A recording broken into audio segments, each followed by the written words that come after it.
Welcome to the Flat Earth Debate Uncut and After Show.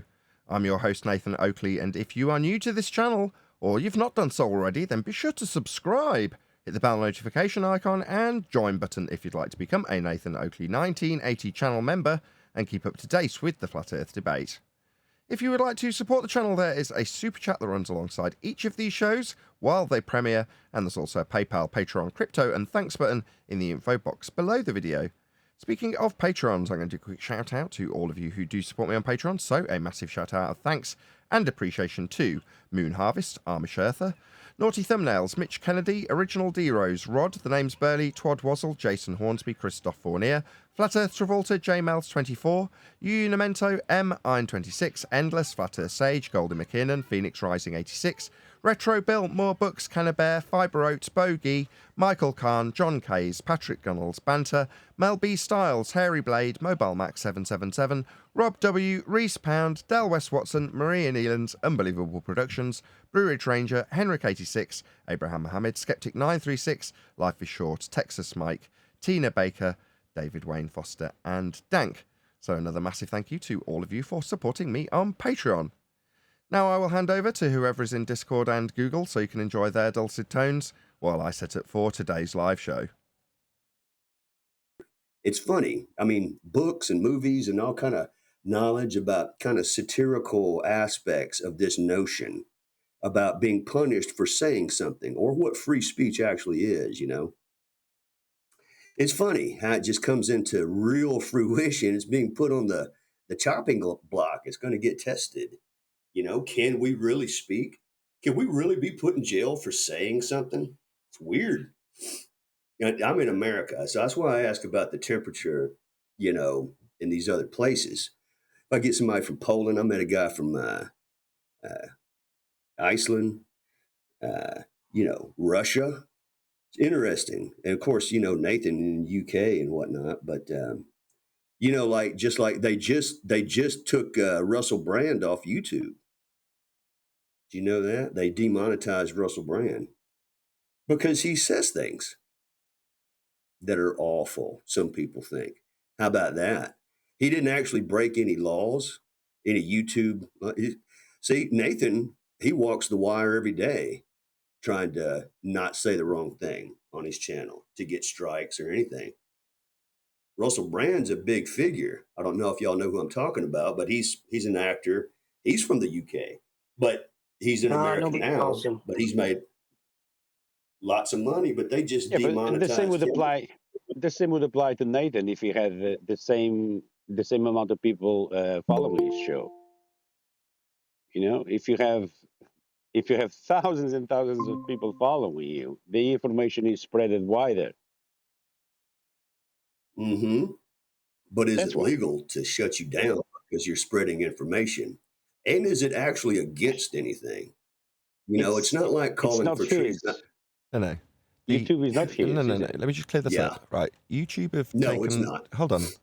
YouTube have taken Russell Brand off the platform. Or deplatformed. You hear me? You hear me? They demonetized him, yeah. I hear you, Nathan. Okay, depersoned him, however you want to describe it. The reason they've done that is because in terms of monetization, there's terms of service that he has to adhere to. Now, I can't remember the exact part of the terms of service, but there's something about being just a good person, i.e. somebody who would be a good representative of the platform in general. Now, if you're being accused of all and sundry, they have this vague part of the terms of service that permits them to do this, to say, if you're bringing our company into disrepute with your behaviour that's currently going through the mill on the news, which it obviously is for Russell Brand, then they can take away your monetization because it doesn't look good for them for advertisers. Now, there may be more to this because Russell Brand's been big on Rumble, and Rumble's stocks massively dropped, right? Now, obviously, they're behind Russell Brand where YouTube are not, but that's cost Rumble badly, right? Now, by making an example of Russell Brand, YouTube have some political gains to make by doing so, but they aren't doing it outside their terms of service. I don't want it to... You're making it seem like, well, he's a bad political influence, therefore YouTube have depersoned him. No, he's going through the ringer because he's being accused of all sorts of sexual abuse, and therefore they have depersoned him, and they may very well be reinstated should it all turn out to be not true. Now, I don't know the ins and outs of Russell Brand's life. Nobody does.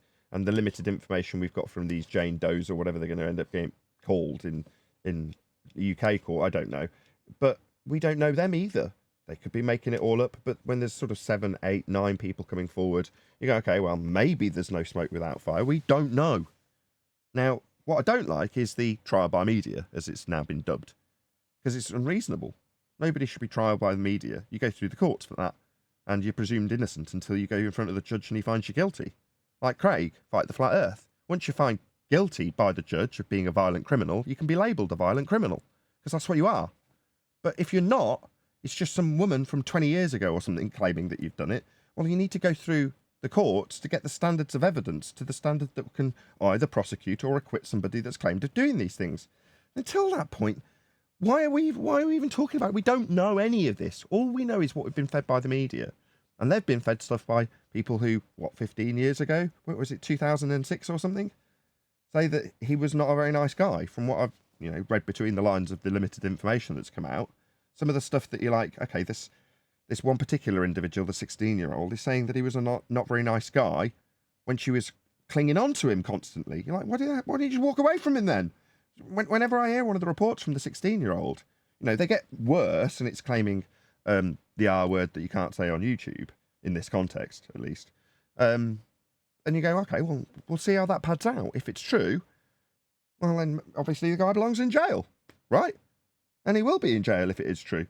But we don't know yet. That's the point.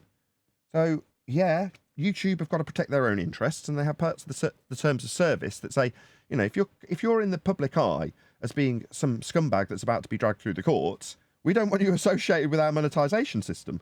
Is that unreasonable? Personally, I'd say no. If I was YouTube, I'd be like, you're mudding the media. Now, it may not turn out to be true.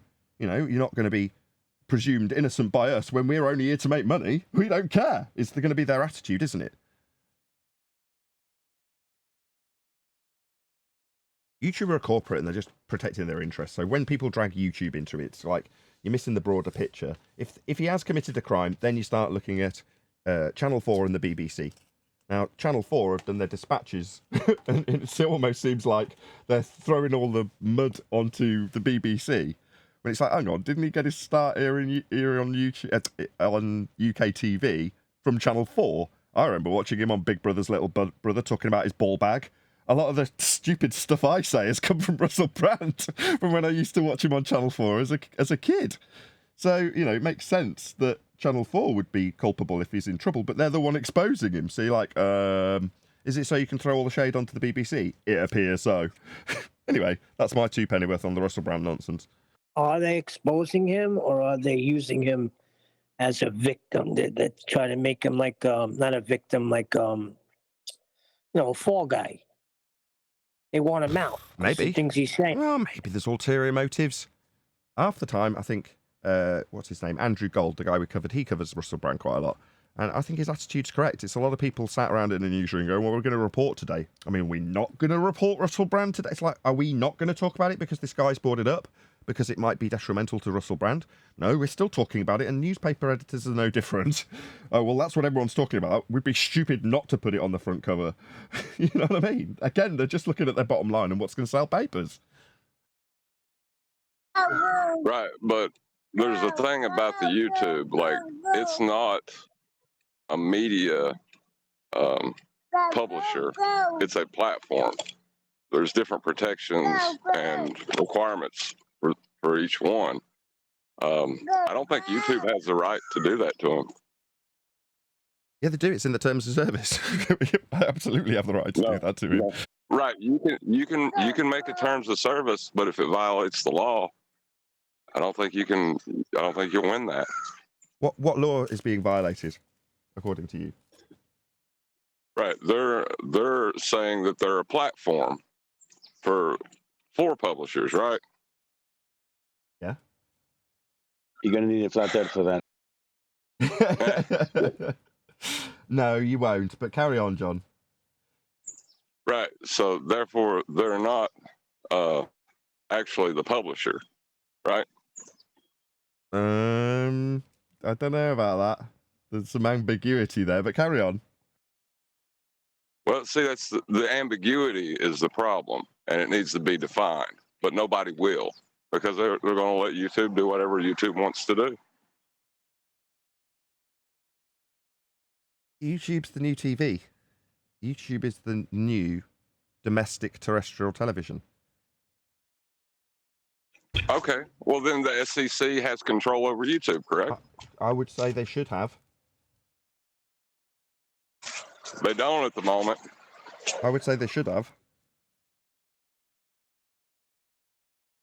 They don't. And that's what I'm saying. They're claiming the protections of both without the, you know, they're getting the privileges without the responsibilities, is what I'm saying. Sure, and as the company owner, they're going to exercise as much power that they can at a company level over their content producers who are liable. And you're saying, well, it seems like you're getting to have your cake and eat it. And I'm sure some fat businessman at the top of YouTube's going to go, oh, yes, absolutely. Lucky old us. Right, which is a violation of the law. When they go, absolutely. Yeah, well, you're violating the law then. Right, but who's going to enforce that? Seriously, who's going to enforce it? So let's be the U.S. government. Yeah, that's It would be down to, wouldn't it not? Would it not be down to the FCC to say this falls under our jurisdiction? But don't they have a limitation in terms of the area that they can cover? In other words, it's not necessarily worldwide. So in other words, well, you're not the authority over China or Europe. That's true, but doesn't mean YouTube needs to be allowed to broadcast within the United States. See, they're allowed to control what information enters their country. China's done it plenty of times. Sure. I mean, we're not breaking any rules by talking about this particular stuff. So, but on the other hand, it's not very flat earthy, so. I was just going to say, what does it have to do with flat Earth? Does it connect? Really, but it does have something to do with flat Earth, because I think what Roto was trying to do earlier was say, well, if this applies to Russell Brand, it applies to me. Yeah, I'll try and avoid being a womanizer or a violent criminal offender, and I think I'll be all right. You know what I mean? I'm not a bad guy, so I'm not doing anything illegal. I'm not too concerned. When I claim that I'm smoking crack, it's for a joke. So what have I got to worry about? I mean, in all seriousness, I'm not a criminal, so who cares? I'm not doing anything wrong on YouTube, so who cares? Speaking of flat Earth, has anyone heard Brenda and Jaren? Brenda is claiming the Black Swan. Hold on a second. Go on. What's your name? Len? It's Len. Yeah, has anyone heard the Jeranism, latest debatism shite? Brenda is trying to own the Black Swan at the 56-minute mark. Okay. Out of the whole thing, that was the only interesting point. Did she use absolutely refraction? Garbage. But yeah, I don't know if you've got a video lined up today, but I'd just go to the 56-minute mark because the rest is trash. Not really. I don't want Brenda on my show. I've already banned her. Brenda threatened to attempt to take my kids off me. Why? Because of my flat Earth. Oh. So I banned her permanently, and I don't want to, her being repeated on the show. She was brought up recently by one of the panel members, and I said nothing then. But if I'm in control of it, no, I don't want to discuss Brenda. Damn straight, keep her off the stage. What? She was threatening to take your kids away? What about all the people at NASA? Threatening to do things to achieve that end, yes. Right, but what about all the people at NASA that, are using flat planes to calculate orbits? Is she going to have their kids taken away too? I don't know. I don't care either. We shouldn't be discussing kids on this show. Do you know what I mean? Listen, I told you, when he come out with this show, he's going to set the record straight. He's going to show this genre here how a debate is supposed to go. Jeran wants to be on top again, as if he ever was. He's about to shoot himself in the foot because he's entering into an area that we've prepared ourselves for. He's not ready for it. He's been made to look like a fool how many times now because of this? That's all right. It's going to be again. Okay, let's put it this way. Jeran enters the fray of debate in this subject as a blunt tool. let's be fair. Well, so did I, and so did all of you. Well, you get sharpened up real quick if you're in front of numpties. Now, you've got two ways that you can go. You can pander to them, which I did in the initial parts of this when I didn't have any arguments to defend myself with. You just have to pander to them to find out what the arguments are and then find your own way around them.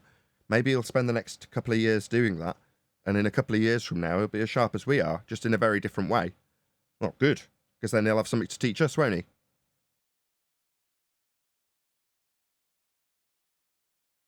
Your hope for this guy really annoys the shit out of me, Nathan. It's not hope. I hope in time we will have something useful to take from Jeran again, like there once was plenty. Well, hey, why not? A better flat earther out there. I want to raise the standards. What do you want to do? Condemn them?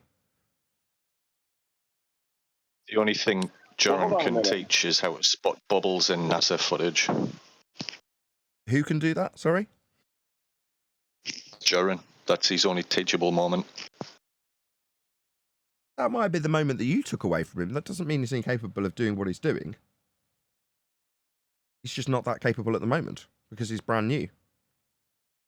Right, but that's the thing. He has a large audience. He has a larger audience than you, right? All of those No, people are getting that's wrong. frustrated. Stop. No, that's incorrect. So currently, after Jeran throw this in my face multiple times that I need to cover him to get views, I wonder how many views he's got. So I went and had a look. No, Jeran has considerably less views than I do. Now, while people might go, oh, look at his subscriber base, nobody gives a toss about the subscriber base. It's like sales. If you're a guy selling Twixes at 50p a pop, 50 cents, and you sell tens of thousands of them, you're going to bring in a certain amount of profit. Whereas if you're the guy like me back in the day that I was selling electronics, some of the sales costing £100,000 a pop or more, some of the sales, not the ones I did, cost $1 million.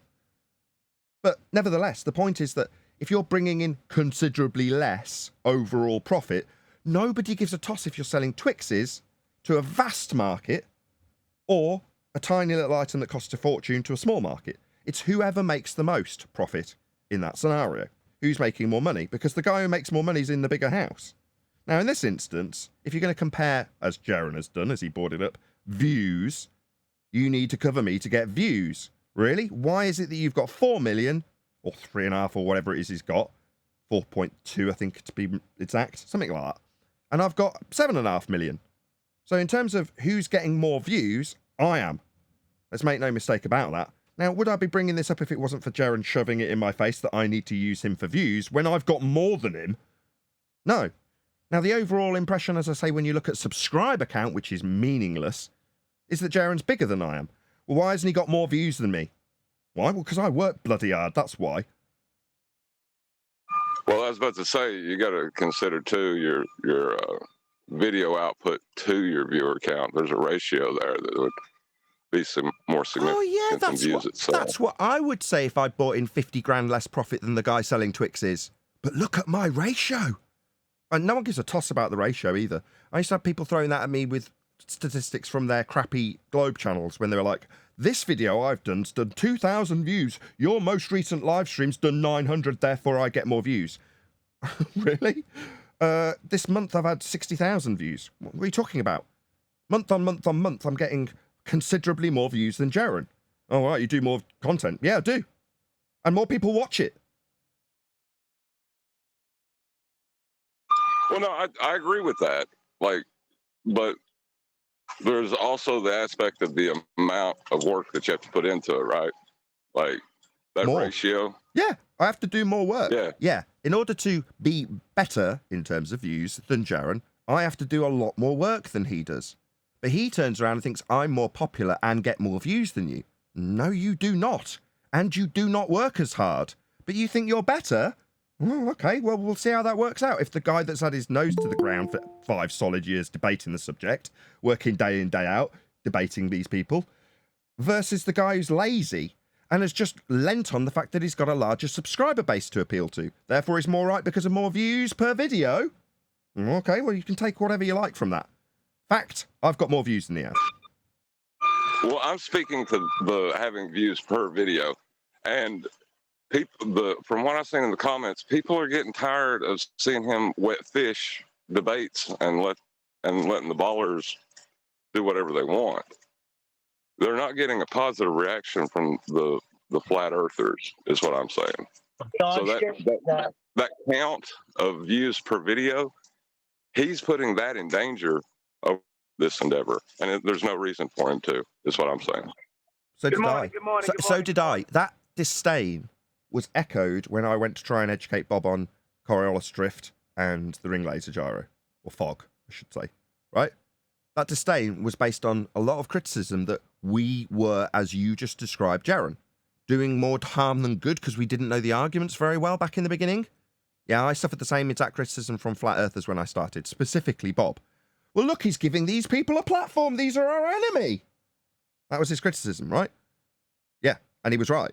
I was doing more harm than good. We self-assessed about a week ago, do you remember? Yeah, but I'm not giving a criticism, Jeran. I'm just his fans are. They're the ones criticizing him. That's what I'm saying. This is doing more. I'm trying to speak from an objective point of view, not bash the man for any decision he's made. I'm just saying that this may be a bad decision for him. Depends if he gets good or not. If he gets good. The ballers are going to line up. They're going to line up to get on this show. It's an easy victory. Maybe. Right. When you walk into hostile territory and pull out a draw as the consensus viewpoint, that's a win. And can I say something? I would say one with the most subscribers should have the most views.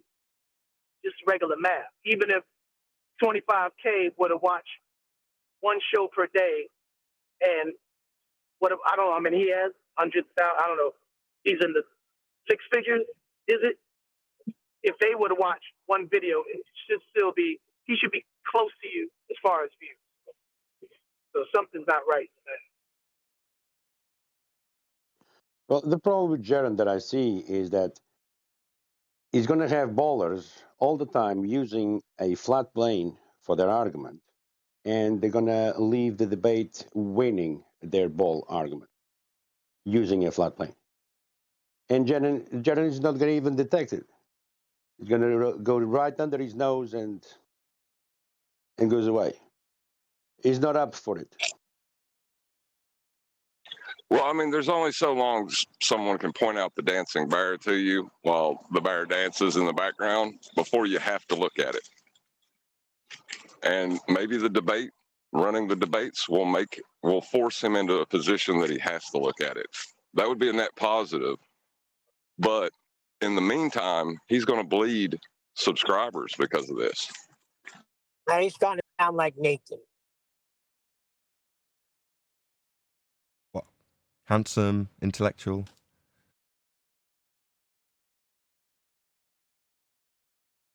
Like, I'm really not trying to attack Jeran. I'm not. I'm just saying that, and like you said, unless he gets good quickly, this may have been a bad move for him.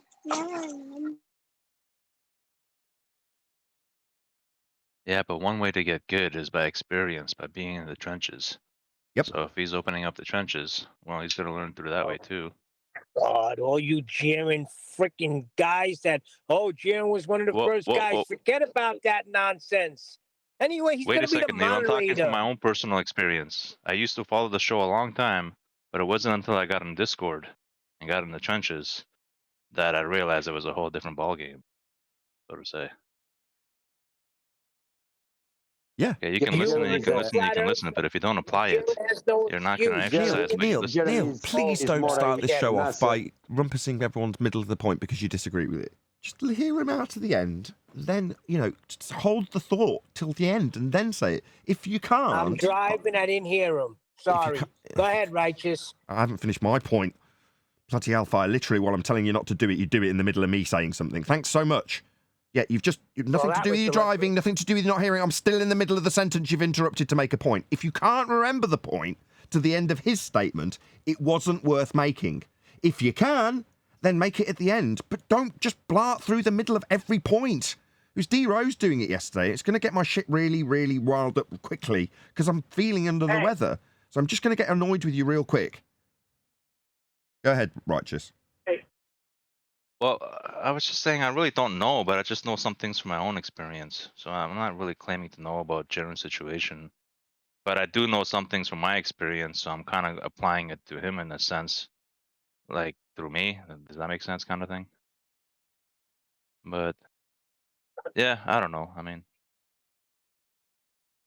Pardon being me. in the I trenches and resent that hatred. talking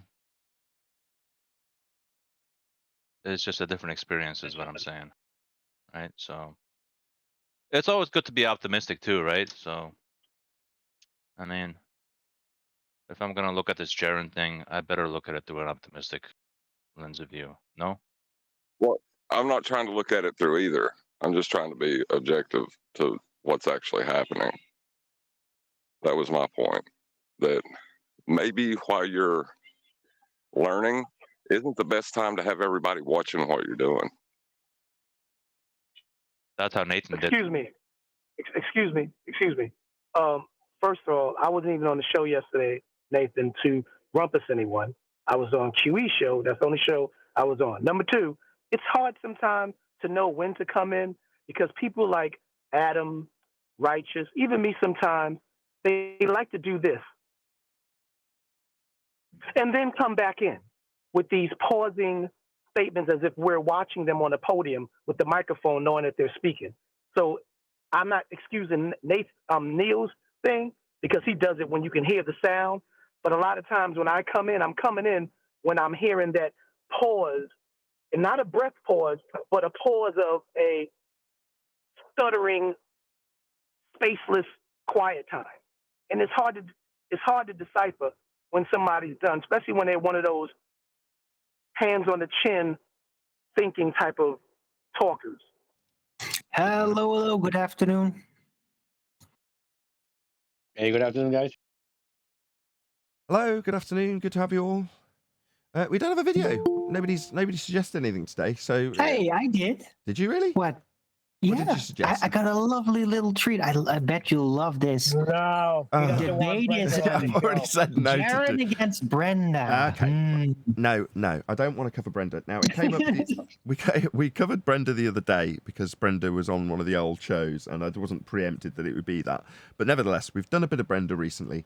I don't particularly want Brenda on this show ever again, if that's okay by you. So if someone else can come up with a different video, then I'd rather cover that. Plus, Jeran's had enough hard time. Is it actually Jeran talking to Brenda? Yes, on Debatism. You don't think Jeran's had enough hard time of us in the recent weeks? Do you think we should just give the guy a break for a time? Do you not think Jeran... My bad, middle of that sentence that I told Neil off for interrupting in the pre-show. Do you not think we should just give him a bit of a break for a time? Let him at least recover from the wounds we've doled out so far? Aren't you being a bit presumptive there, Nathan? A bit. He might actually go and absolutely destroy Brenda, and we could give him lots of catches and plaudits. Sorry, are you having me on, Adam? Are you being sarcastic? I'm just trying to be open-minded. I've not seen it yet. There is that potential. Are we going to end up doing this? Is it there? Oh. Look, resistance is clearly futile, so I'm just going to do this because clearly if I don't, we're going to get people from the chat saying, oh, you should be covering it even though you don't like Brenda. No, I don't. She threatened to take actions to take my kids off me. So it seems reasonable that I wouldn't like her and would ban her from my show, which I did. But nevertheless, as she's on someone else's show, I suppose I should tolerate it. So that's precisely what we'll do. As always, this is being done on Jeranism channel. Nice to actually promote a friendly, sort of, for a change. But let him know at Nathan Oakley 1980 sent me. And leave him a nice comment. Try and keep it clean so you don't immediately get it removed. But you'll see this is now going by in the live stream chat. This is done with the vain hope that these larger YouTubers like Jeran would actually respond in kind by putting a link to my video, promoting me in the YouTube algorithm, where we receive no love. So hopefully, should Jeran respond, he'd put a link to my video, as I have done for you. Let him know at Nathan Oakley 1980 sent me.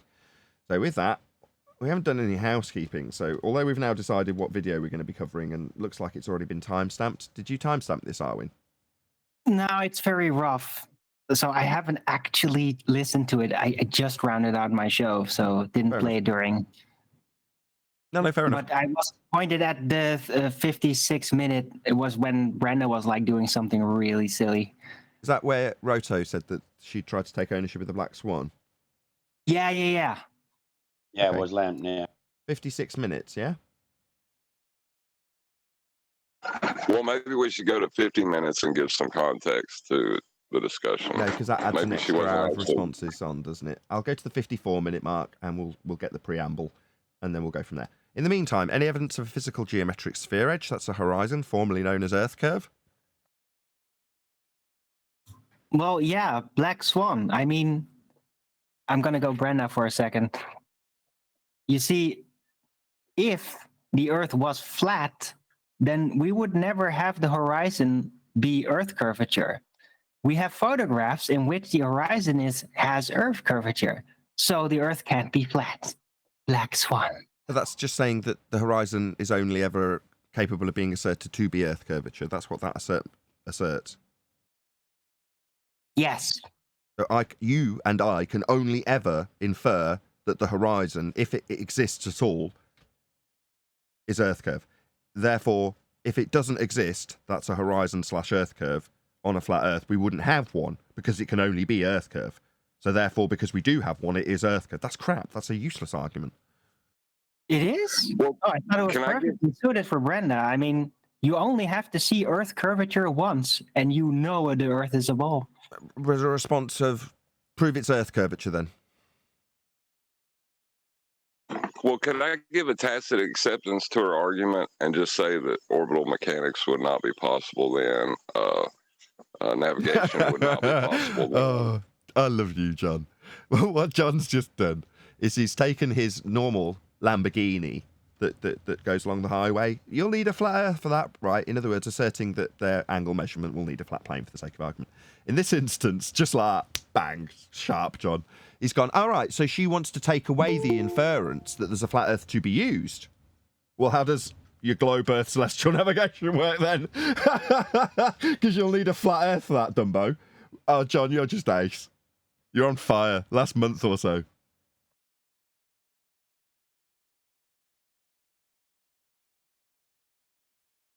Okay, any evidence that you can have gas pressure without a container?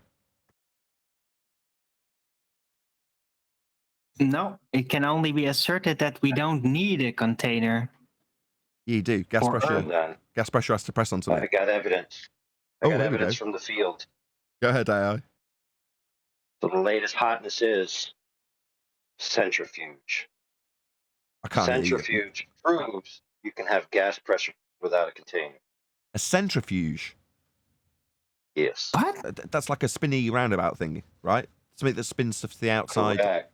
Is that what you mean by centrifuge? Yep. Okay, talk us through it. Okay, so you put some stuff in a centrifuge, spin it up. It starts to be forced towards Hold on. the outside. Hold on. I'm already confused. When you say put stuff in, that sounds like you're putting it in something, like a container. Am I wrong?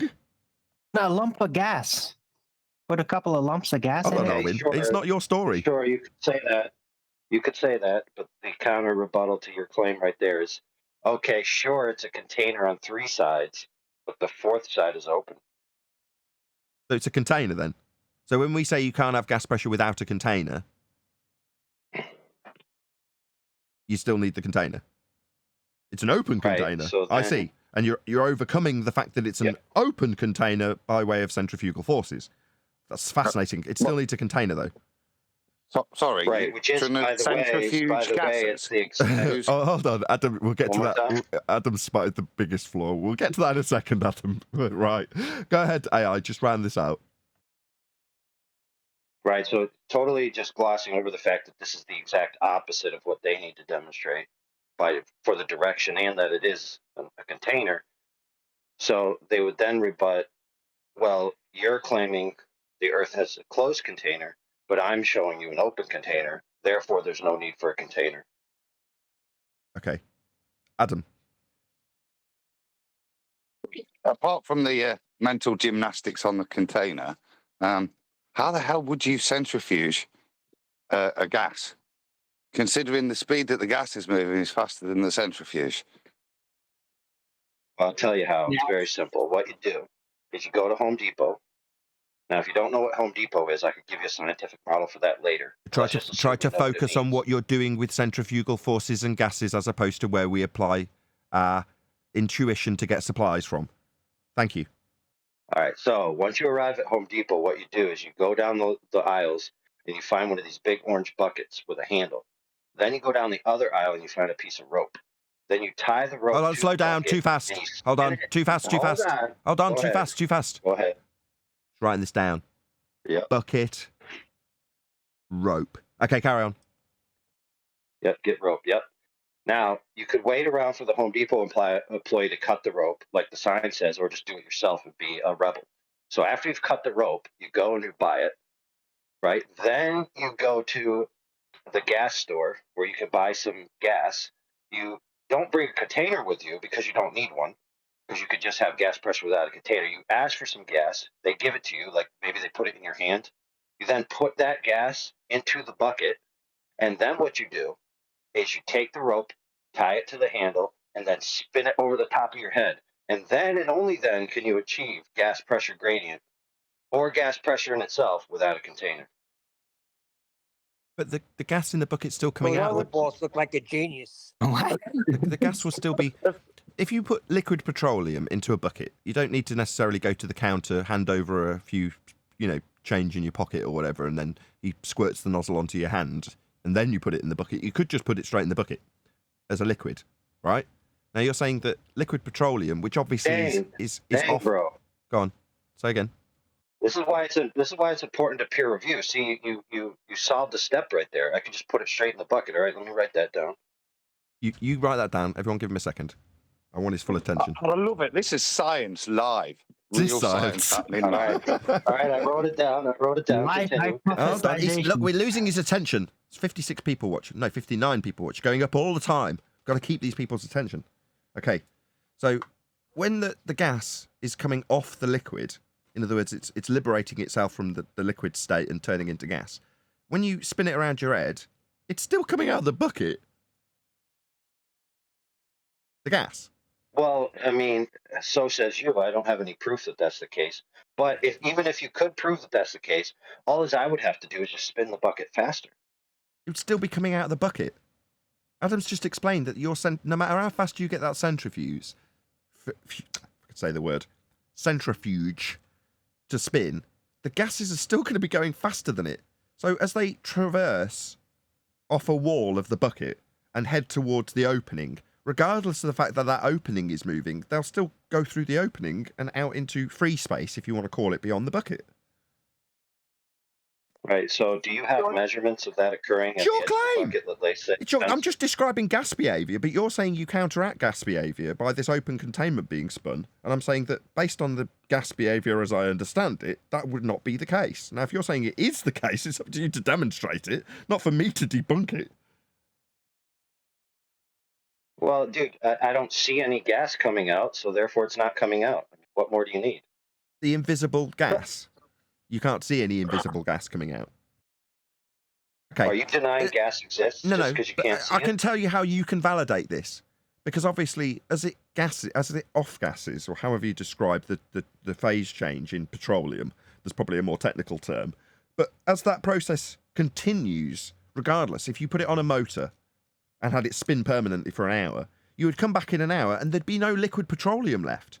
Maybe 2 hours, I don't know. But I'm saying that eventually it would give off all of those gases to the air, and there'd be nothing left in the bucket at the end of this process. Yeah, but how does that apply to the Earth? What are they saying? Because the Earth's rotation? No. That's giving How it the does it force apply? that's It doesn't. needed for gas pressure? You're saying how does it apply when he hasn't validated or shown it to be true? But the only thing that has been detailed by me is the dispersion of gas in line with entropic law, which would leave both the bucket devoid of gas and liquid petroleum, and Earth devoid of gas, because it would all fill the sky vacuum. What I described as free space beyond the bucket would be the sky vacuum beyond the heliocentric globe Earth, and that would take all of the gas away that we're currently breathing. We'd all be dead. That's the only thing it proves, Neil. I agree, but I'm saying they must be trying to equate it with the Earth spinning, so then gas pressure could be here because Earth is spinning at 1,000 miles an hour. Meanwhile, he's just postulating this as a claim from the globe side, I assume, right? Oh, yes, but I think I see Neil's point. So what I think what Neil is saying is that they just proved concave Earth. No, you'd have to have curvature. The same principle with Black Swan, refraction, all the claims of geometry are identical in concave Earth to globe Earth. They're just reversed in terms of you being on the inside rather than the outside of the ball. But all of their geometric claims have the same exact standards that we debunk for geocentric, heliocentric, or concave Earth. They all have the same standard applied. They all have the same R value.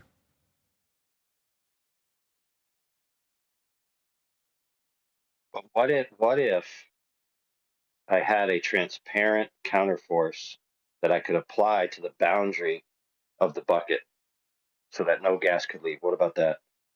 Then it would be a container. It's still not going to make a difference. Because we're dealing with pressures here, aren't we? See it. Hold on, he wants to get around this. We ask, how can you have gas pressure without a container? Well, what if I do this to the container? Will that not make it a container anymore? What are you on about, AI? The container's irrelevant.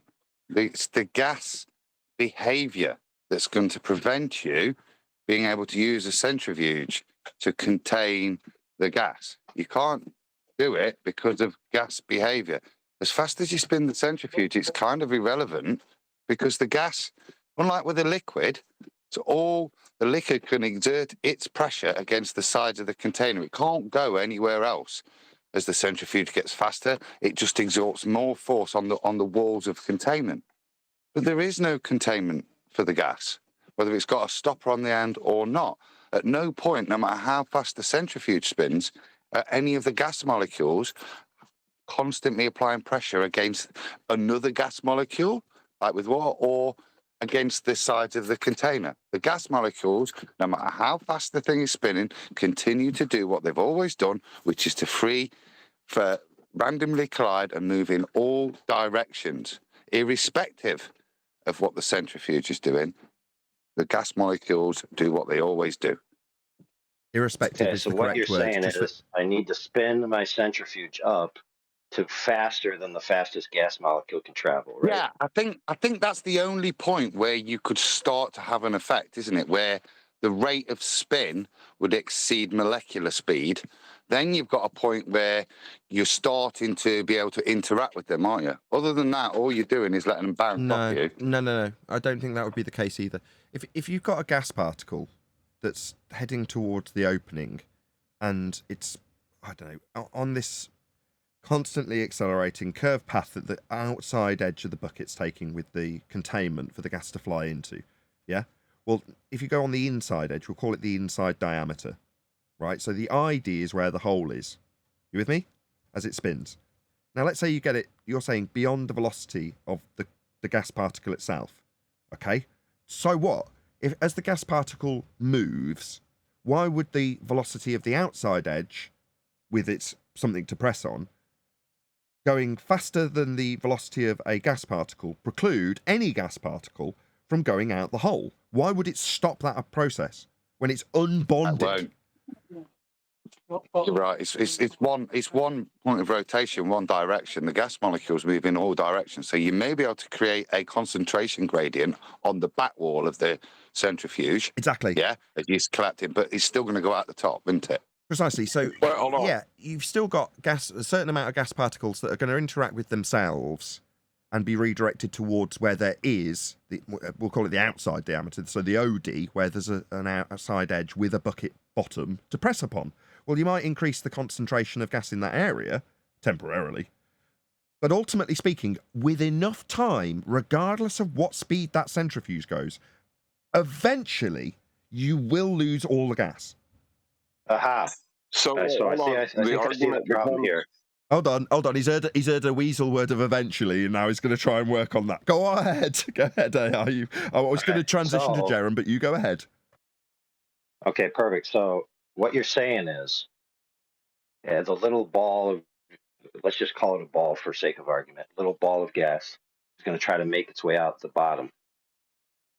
Now, I've seen things in reality where balls are trying to go down the bottom, and you can get them to go back in with these flipper things. So you press a button and these flippers flip, and it hits the ball back up. So all as I need is some flippers on the bottom of my container, and problem solved.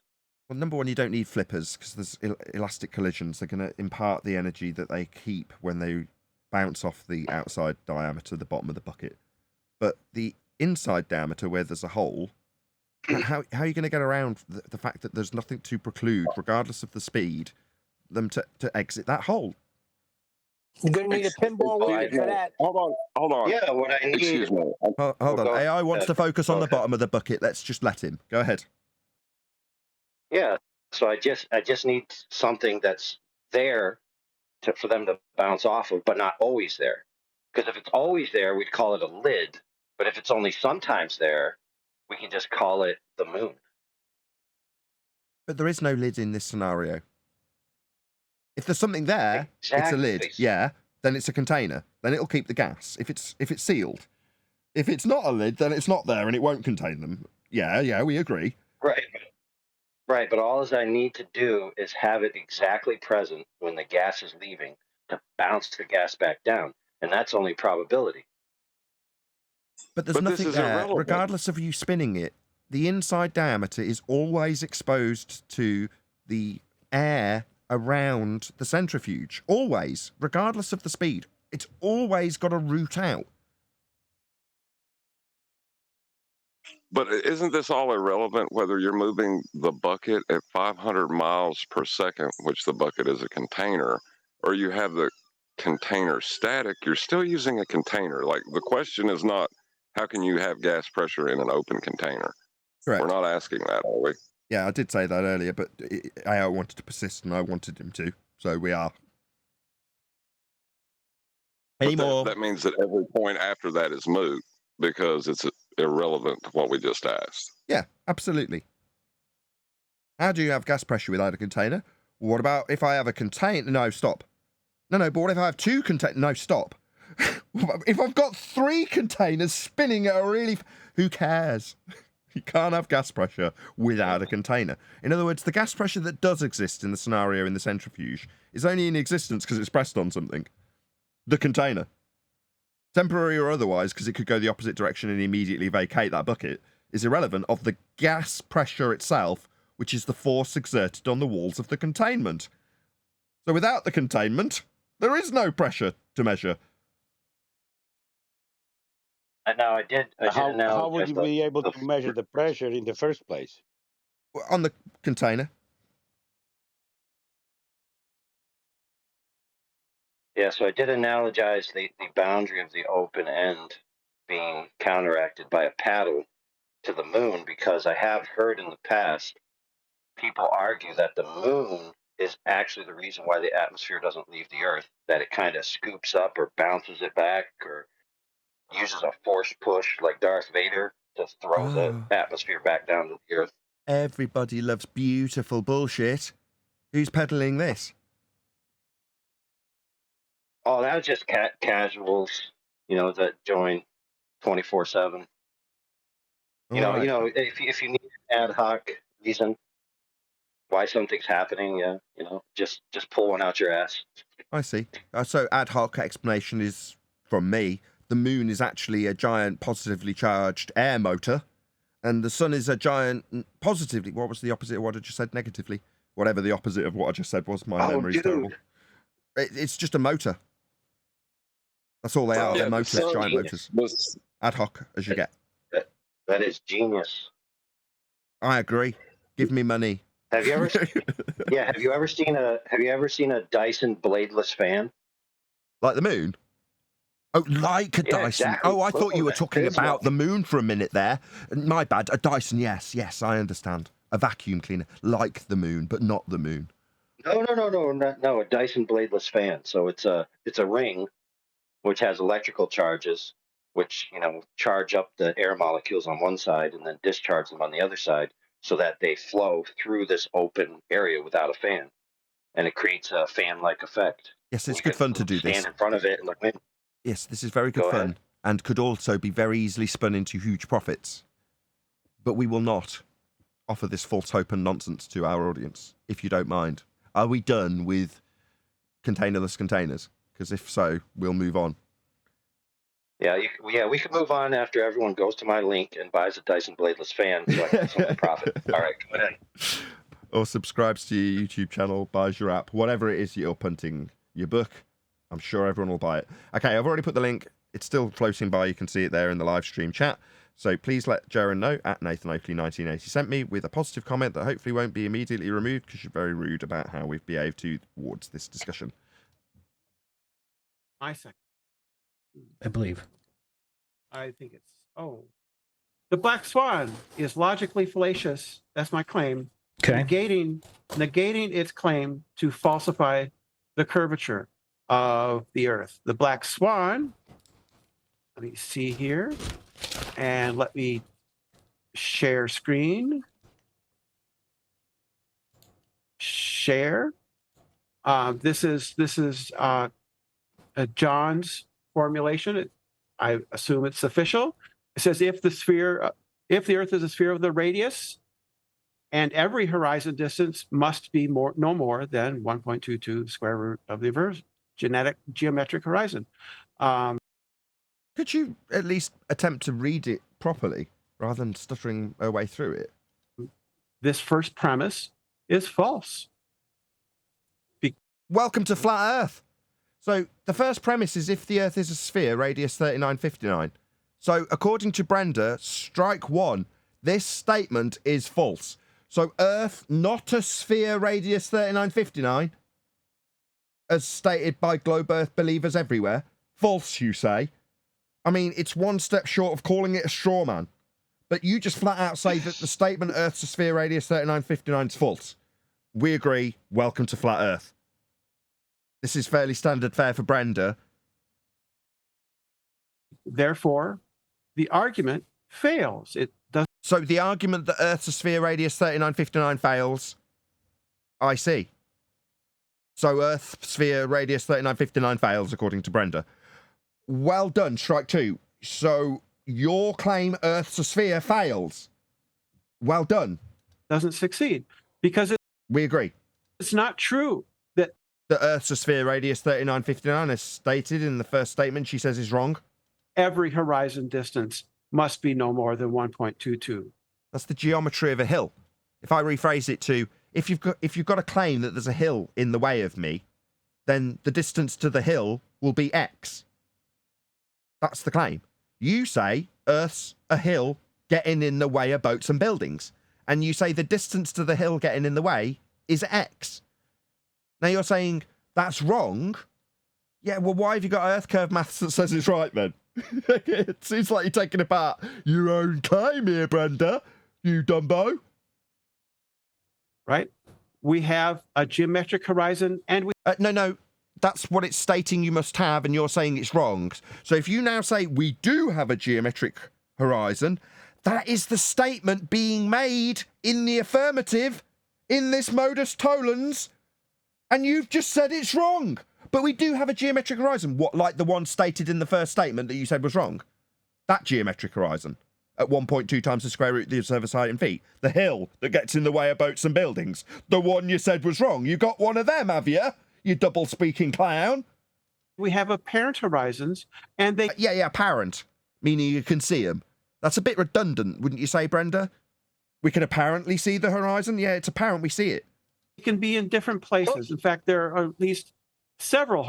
Sorry, we seem to now be talking about horizons being in different places, which is the end assertion that there can't be hills in the way of things, because they're in different places. So I paraphrase again. If you've got a hill in the way... it won't be in different places because it's a friggin' hill.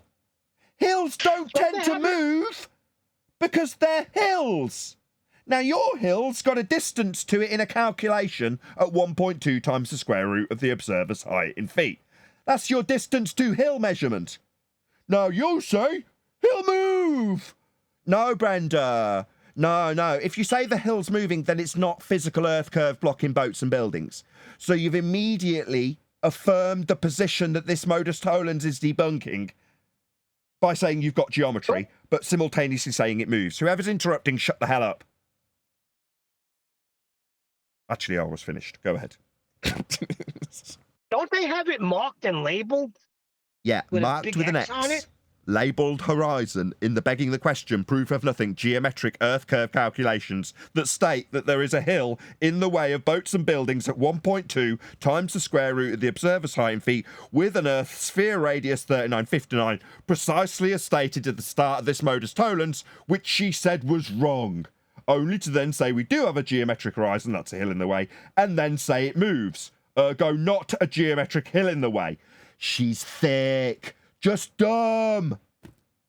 Horizons. There's a celestial horizon, a A terrestrial. celestial horizon. So when you say a celestial horizon, is that kind of like earth curve hills getting in the way? No, it wouldn't be marked with an X labelled horizon and you're begging the question, proof of nothing, perspective hijacking earth curve calculation, hill that's supposed to be earth curve. We don't have two horizons. We only have one horizon. And your globe horizon was debunked by the Black Swan. Terrestrial horizon. There are landscapes. The horizon. There's. So if you are not a clown, go and take a look at the horizon. Notice I said the, because there's only one. Now this numpty's going to now list off a whole bunch of horizons that we don't have. A visual horizon. What, the one that's supposed to be blocking boats and buildings because it's a friggin' hill in the way, not marked with an X in your maths, that you say this isn't because QE's stating that if the Earth's a sphere, therefore wrong. It's your claim, you stupid cow. But the geometric horizon and the apparent horizon. There's only one horizon. The horizon in your begging the question calculator is geometric. Are different. Just not the horizon we see, is it? Bit of a problem for you, right? First premise equivocates. It commits the fallacy of equivocation. Therefore, John's argument is false. And in fact, I'm going to take it back. This argument is now mine. Well, the argument that Earth's not a sphere and the first statement's wrong, you take it, love. You own that fact that the first statement that Earth's a sphere radius 3959 is wrong. But you have got a geometric horizon, it just moves. Yeah, you keep it, love. It's yours. It's all yours. Keep it. Yeah, we don't have an Earth sphere radius 3959 as stated in the modus tollens because Brenda says it's wrong. And we do have a geometric horizon that, contrapositively speaking, also moves. Yeah, you keep that shit, love. Could we possibly... John. I was going to say, could we possibly give it to her that the surface, where surface level appears to meet the sky, surface or sea level, either one appears to meet the sky, like that requires a flat plane though, and it does in the math as well. And is she going to address that? She wouldn't understand it if you explained it to her today. Anybody else? Was it Chocolate? Just on that. Adam? Is this a debate between Brenda and Jaren? No, it's a happy-go-lucky discussion. Well, I'm just curious as to what QE's argument and why she's taking it off.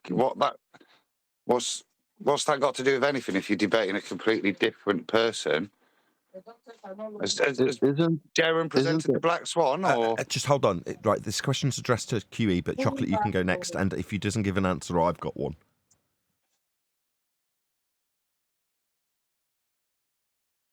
The question, John, if you're there, is why would your argument being placed in front of Jeran, specifically labelled as your argument? That's what the question is, correct, Adam? and why would you go to debate somebody else to go and argue whether or not you think QE's right? The only thing I can see here is that Jeran and Brenda run off in the sunset agreeing that they disagree with QE. But what's that? If this is a debate, what is it? Is this is a loving to attack flat earth debate, or? We've got a big Q. QE, if he ever responds, then Chocolate, then AI. I'm eating my breakfast. Mm-hmm. Go ahead, Chocolate. So it's Eli. Just a minor point. The celestial horizon is just actually a flat plane with an infinite radius. So, I want to say that which again. has nothing to do with, the horizon we do see. So, Okay, so when she details the celestial horizon, you're saying that she's detailing the horizon observed on the flat plane that is the equatorial plane at the center of their globe Earth, that is a flat plane. Is that correct?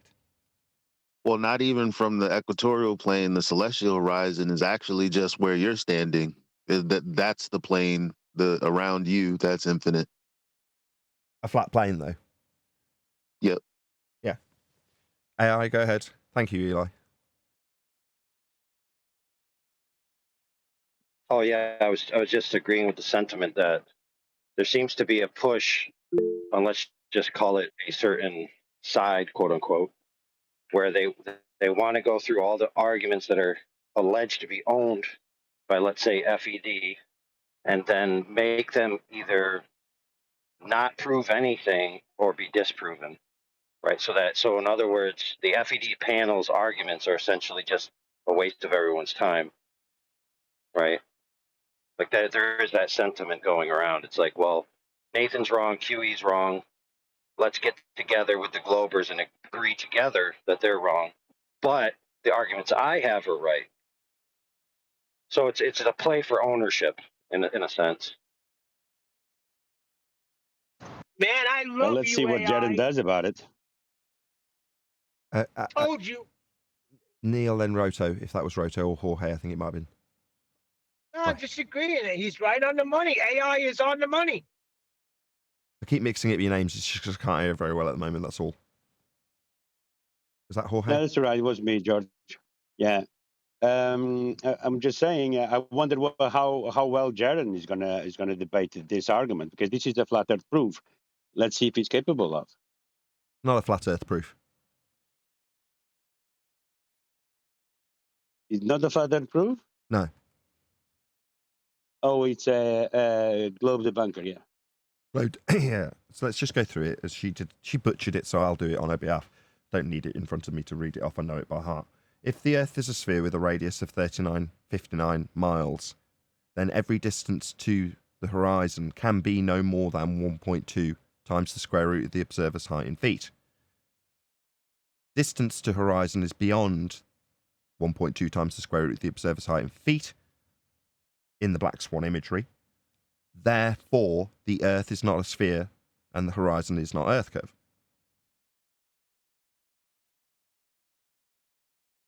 That's got nothing to do with flat Earth.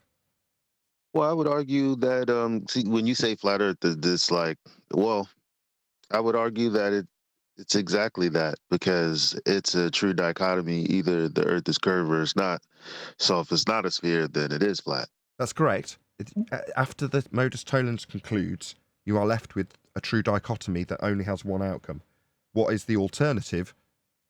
As far as you are concerned, it is flat in that true dichotomy you see.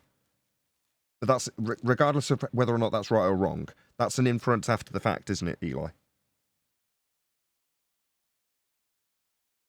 Yeah, I see. Right, therefore, the modus tollens itself is most assuredly not, 104 people watching, woohoo, not a flat Earth proof. It's a globe debunking. That's what it does. Yes, you can take it and go, well, what am I left with? Yeah, it's got to be flat then. And then you can talk about celestial navigation, which is a flat Earth proof. Also a globe debunking, because it doesn't work on a sphere. But the beauty of the reason I'm pointing this out is because of one of the aspects that's so beautiful of this modus tollens, which is that when an idiot tries to attack it, like Brenda has just done, she starts off by asserting her own claim, but because it's come from Quantum Eraser, addressed to Jeran, yeah, figure that out for yourself. It's her telling the audience how wrong asserting Earth's a sphere radius 3959 is. Okay, that's great for you, the numpty. I mean, we took the piss out of them in the first year because they would say it's a straw man. The first statement in the modus tollens is a straw man because we don't have a geometric horizon. It's refracted. It's like, come again? Yeah, that's correct. You don't have a geometric horizon and your maths depends on it. It's a hill getting in the way that you absolutely need and you're claiming is real. But you say you don't have one, therefore this is a straw man. Welcome to Flat Earth. Brenda took it one step further. She just said, it's wrong. Oh, Earth, the sphere, radius 3959. Wrong. Okie dokie, Dumbo. I'll go one step further and say that we don't have a geometric horizon in the Earth curve maths. That's a line of correlation drawn between the observer's height and the differential between two flat planes of the amount of information lost. So, yeah, we don't have a geometric horizon. Was that the sound of a Lamborghini or a child screaming? I thought it was the sound of a baller in pain. Nah, it's more like a V12. You're going to need a flat Earth for that. You can't have it anymore. Globebusters cannot have this argument anymore. It's mine. But Globebusters can't have it anymore. They never used it, probably never understood it in the first instance. But you mean Ballbusters, right? Yeah, she mix it up like I mix it up all the time. It belongs to me. Yeah, you can have it, love. Your explanation for it, that it's wrong, you can keep that. Yeah, good. Keep saying it. Good. Put your name on that version of it. No worries. It is not yours. It is your argument is fallacious, and it does not prove what you claim it proves. It debunks. So you think it's a proof of something? No. It takes apart the positive claim, but you said the positive claim was wrong before you even took the first step. So what do you think it's proving? It's debunking the notion that Earth's sphere radius 3959. Like I say, you've already said that's wrong though, right? What an idiot. It's mine. I took it from you. Good girl. Okay, is that it? Yeah. Okay. I don't know if you're talking about me specifically or... I think Jeran needs to be at least 20 times louder. More gain, Jeran, more gain. You definitely need to be louder than the guest. At least 20 times. 20x the loudness is ideal, I would say. Right, is that it? Is there any more garbage from Brenda? Can we get her ugly mush off our face or our screen or what? Hold on, let's hear Jeran. Oh, right, you want to hear him? Oh, okay. Stungeon. Yeah. Okay. But a lot of flat earthers claim. You're just gonna have to give me a minute while I sort out a few compressors and shit to sort out Jeran's audio nonsense. We'll come into Stavs for just a second. Thanks for that. I'm really glad you did that. Kept the dead air. Black Swan. Yeah, I am formally taking away all flat earther rights to the Black Swan. The Black Swan now belongs. So, do you think that this is what you do? Is it, Brenda? Go around taking ownership of things? Okay, love. You do that, and that will achieve what exactly? Oh, Brenda says she owns this. Do you think I'm going to disclaim that when I take apart a baller? I mean, if it was you, Brenda, it is currently. I'd point out that you saying the statement that claims your sphere is true is wrong would be laughable. But you think you're going to take ownership of this? Oh, you do that. To me. Thank you for that. Mine, and you can't use I agree, Jeran. Thank you for that, Brenda. Can you mute yourself, please, for a minute? Thanks. So the problem with that is that we can use anything that we want. I'll particularly use the Black Swan for what I think it's good for. Why do I like the Black Swan? Because the Black Swan proves, without any shadow of a doubt, that the horizon is not what the mathematics of the globe Earth tell us because of refraction, because of variable conditions, because of everything. Good summary. It's not what they say it is, a hill in the way. That's correct. Good summary. Anybody care to say that Jeran doesn't understand the Black Swan? It's not what they say. God. Very good, Like, very good. I really wasn't hopeful. Thank freaking goodness, man. Because I would have definitely, I would have labeled him just somebody who's on a hate train. Because, I mean, jeez, thank you. I need to inform you guys that part of this progress is that Neil has secretly been praying for him in the background. Oh, shut up. Right, props. No, let's just get it straight. Props, credit where credit's due. Overcoming the next stage of it, refraction, that's a different story. He may or may not be at that stage.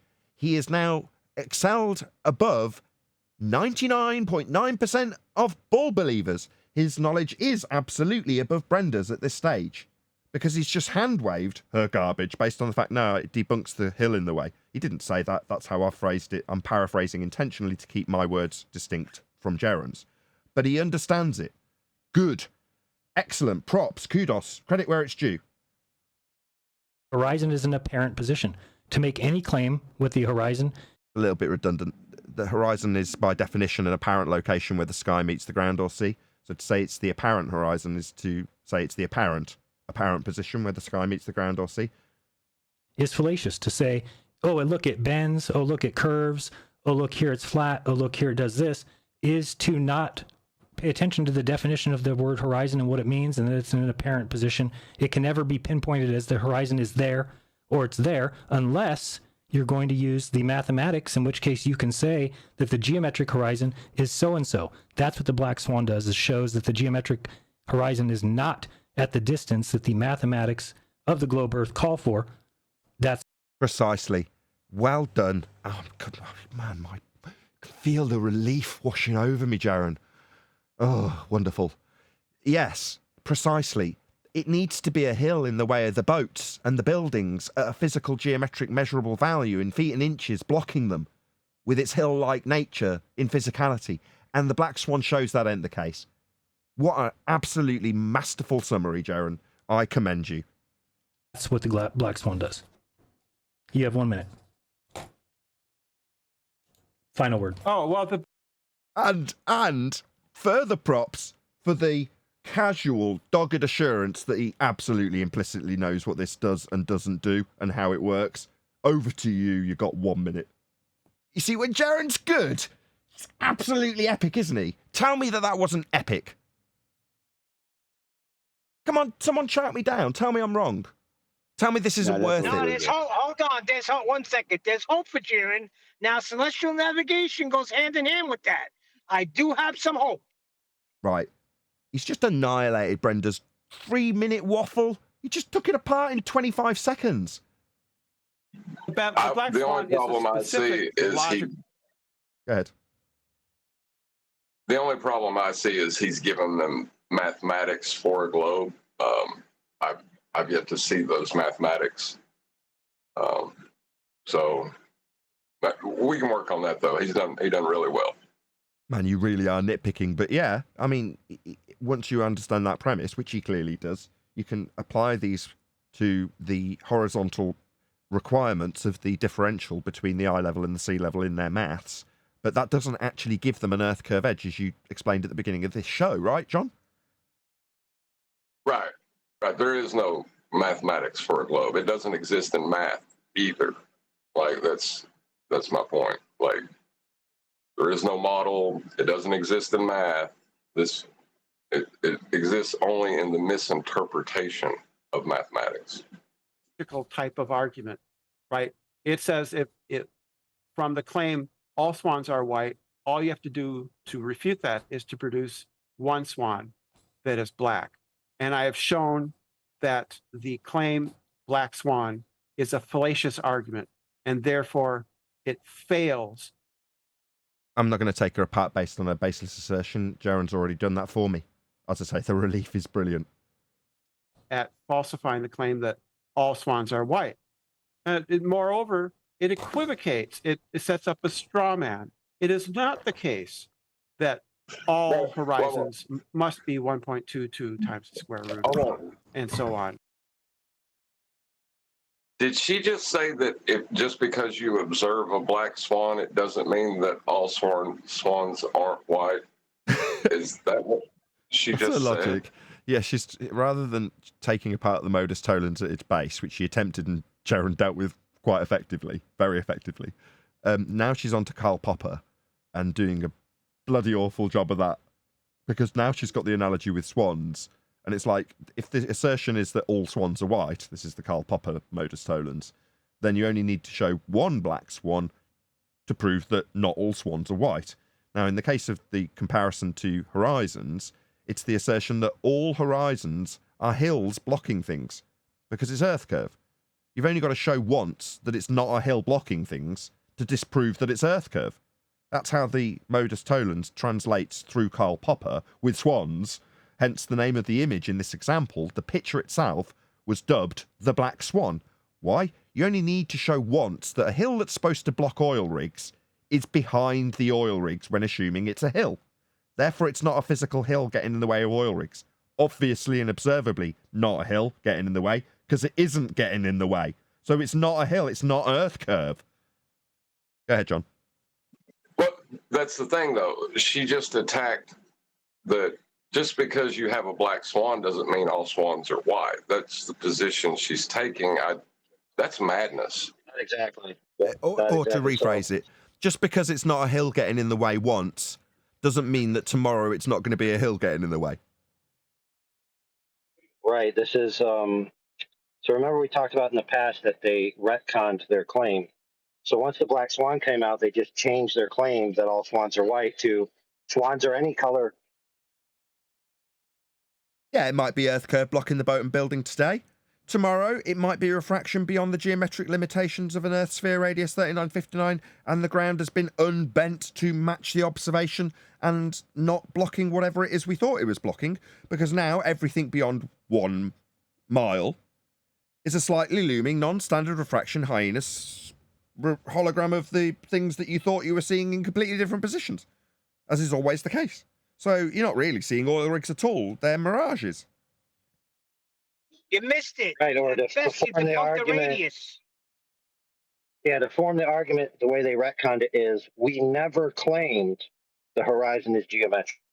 Except that their geometric R value to base the refraction they're claiming came from Al-Biruni measuring a geometric horizon at 1.2 times the square root of the observer's height in feet with no refraction. Therefore, his claim to get R to infer 7/6 of it in their refraction, or any derived value thereof, would require that they have a geometric horizon to measure in the first instance, as is claimed to be done by Al-Biruni. Do I hear the sound of a Lamborghini? What's that sound? How did he Al-Biruni do that? Neil, come on, you can be that Ferrari. Get in that Ferrari. Lamborghini. He needed a flat plane for that. You needed a flat plane for that. Yeah, he did. That measurement of a geometric horizon they say they never claimed they'd measured or seen, or anybody would claim to be able to see, is the very basis of their R measurement from Al-Biruni, where he claims to see a geometric horizon and measure the differential actually between surface level and eye level with an astrolabe. Moving on. Within 5%. Within 5% of the measurement they've never measured, yeah. Right, that is simply false. The argument is fallacious, and therefore it should be direct. Yeah, we heard you the first 3 times, Brenda, when you said that it's fallacious and that it should be attributed to you. We got all this. Reject. Maybe address Jeran when he said, nah, it just debunks that it's a hill in the way. That's what it shows. You gonna ever get to that, or just power off your same crap? It's just rinse and repeat stuck record style. It belongs to me now. Sorry, do we need to hear this 4 times? Maybe 5 times? You can have it, love. Yeah, you've got it. You got it. No worries. Yeah, it's not right. The first statement, Earth sphere radius 3959, wrong.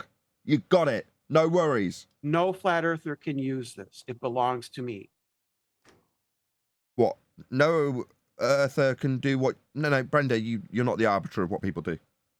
I mean, while you might delude yourself into this power trip, no. What's that? I can't use it because Brenda says so. What? Should I tell her to suck? Thank you. All finished. And of course, we can quote Brenda anyway. What, when someone says, hold on, is that the Modus tollens argument? Yeah, we know. Brenda already debunked it. She said that the first statement's wrong, so we might as well just stop there because Brenda's taken ownership of the argument. We can't go any further. Brenda says that the first statement's wrong. Yeah, Earth not a sphere, welcome to flat Earth, according to Brenda, if we use her argument. Okay. Are you good, opponent, with just saying that Earth's not a sphere, radius 3959? Because Brenda says that's wrong. Because she owns that, you know. So you can blame her. You're having fun. That's fine. You're allowed to have fun. I'm not going to stop you. All right. Let's go with my third claim. Is going to be that global earthers will not give up on arguments no matter what evidence is shown in their face. Who gives a shit what they do? Does it matter? If I take a glober to the point of concession and he rinses and repeats the claim, pretty much like Brenda just did, then does that matter? No, I still won. Does it matter how these individuals behave? Not really. What about questions about globe Earth versus ball Earth? Is there anything useful beyond this point, or have we actually chewed through the actual useful stuff in this already? That's what I'm upset about now. Why didn't he just hold it to that and say you have not answered what I stated? You haven't even given a reply to that. Can't just say I own it. As he's moving on, he wants his discussion points on debatism to be snappy, so he wants to move on to the next point. That's fine. But his next point is, what about you people? How you people behave? Right, so okay, so Brenda's now got to answer to a stereotyping fallacy about how globe Earth believers behave in debate. I mean, I don't know. Yeah, She'll probably address it. He failed to mention to her that he agrees with her. That statement is false. The Earth is not a sphere with a radius of 3959. So we are in agreement, Brenda. Thank you. Welcome to Flat Earth. Yeah, we can do that. For the example of that one, I will continue to bring up the fact that globers think it's okay to take an image of any type and condense it, squish it, and then say, oh, sorry, I didn't set my clock. I'll stop a little bit early. Condense it, squish it, and say that that's evidence of curvature, which number one problem with that, again. The horizon's not curvature.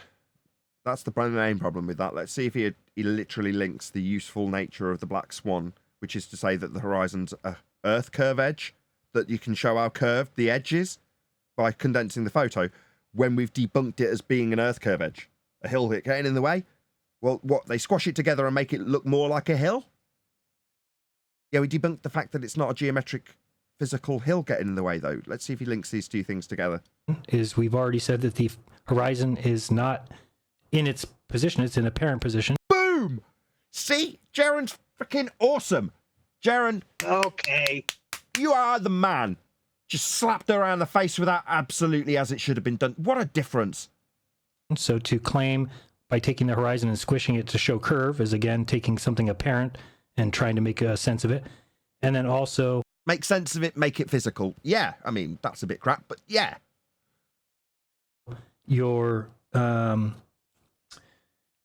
I've taken and shown that known horizontal lines, either my granite countertop or lines in the garage flooring or the control joints, we know that those are straight lines. When we take a photograph of them and we put them into an editor, we can show that when condensed, show curvature. That alone refutes every single type of that evidence. And I find it embarrassing that globe earthers will continue, because once they make a claim, they feel like they are giving flat earth credence by ever going back on it, even though the simple fact, if you can show horizontal lines, known horizontal lines, curve when condensed, then no amount of evidence ever supplanted or ever supplied showing anything curving when condensed can be considered evidence of curvature, since I debunk it by showing you one known horizontal line. Fair enough. Not necessarily a point that we would argue in terms of these optics, but it's a Jeran point. See how she responds to it. That when condensed shows curvature. So there's many claims like this throughout the globe that they will not back off of evidence, which is why some of us are just turning to or deciding to just ignore them completely. Because how can we not be at a place where two human beings can agree? I mean, again, just as a minor nitpick, keeping it away from the stereotyping fallacy and onto the evidence of why Earth can't have a sphere edge would have been better, but you've now given her an easier out to the question by focusing on the stereotyping fallacy rather than the evidence. But that's a minor, I say minor, that's what she'll focus on. I just know she will. Something becomes fallacious when I can show you horizontal lines, known horizontal lines, curving when condensed. Therefore, any line that you show me that curves when condensed means nothing to me, and yet it keeps being promulgated. It's still on MC Toon's website, has not been pulled down yet, is still being called evidence when it's not evidence. It's anything but. Go ahead, you have a minute? I mean, I can understand his gripe.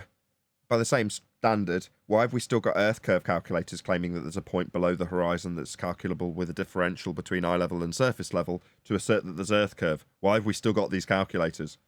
Yeah, it's the same standard of gripe, but yeah, they'll keep rinsing and repeating regardless of how much you debunk them. In, 5 years of this show, maybe 6 years of Flat Earth debate, 8 years, maybe, I can't even keep track of how long I've been doing this, they will never stop rinsing and repeating. If you really smash the point home, like absolutely annihilate a whole bunch of them all at once, they won't rinse and repeat for 6 months. It's amazing. Sorry. Yeah, I think you should take that up with him. I don't see how a horizontal line could curve once you condense it. Because all images are taken with. Wow, Brenda. Bloody hell. So, number 1, addresses the stereotyping fallacy, taking it with him. Number 2, agrees with him. I'm slightly speechless. The lens that is spherical, and they all have distortion. That doesn't affect it. I don't know what to tell you. Why don't you go do it for yourself? Take a picture of a known horizontal line, and take it into an image editor and bend it, and you'll compress. Why? She's just agreed with you. I mean, if this was a little chit test to see if you actually recognise where you get a concession, she gave it. I never got that out of her. I mean, He's fighting for the props sphere again to now. Jeran. He's missed it, but just agree. Just say thank you. And you'll see it has curve. Yeah, that's not how lenses work. Too bad I've shown it in every case I've ever shown. No, what you showed is anti-aliasing.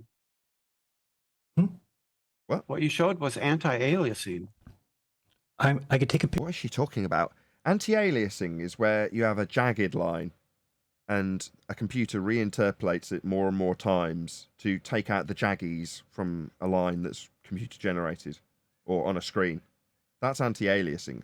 She's saying that there's a certain amount of anti-aliasing that takes place in a camera, but she's arguing at cross purposes now, where previously she was like, well, in terms of her agreement, well, no, that's not going to be an evidence. That's how lenses work. Well, that is, she's taken it away from the actual point of contention, which is how lenses work, and now talking about anti-aliasing. Very Brenda.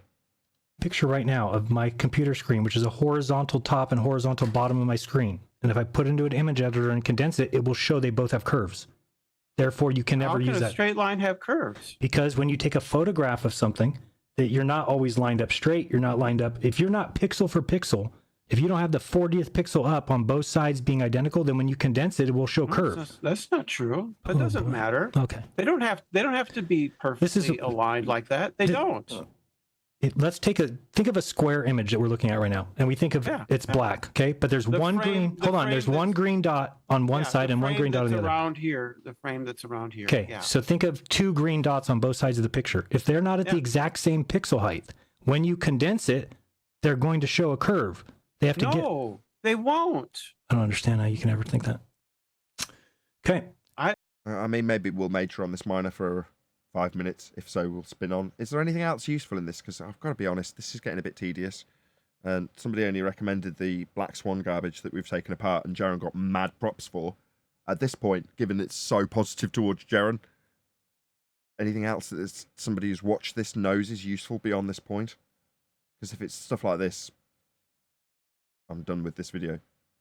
Anybody at all? Might be good to leave on a high note. That way we can't be accused of being too negative. I don't care if we are, but credit where credit's due, right? And even Neil ate his own words today, which is a shock, let's be honest. So let's just do the usual YouTube stuff with the liking and the sharing and the commenting and the subscribing and all that good jazz. Because, as I said at the beginning, this is nice to actually be sharing a friendly, but let Jeran know at Nathan Oakley 1980 sent me.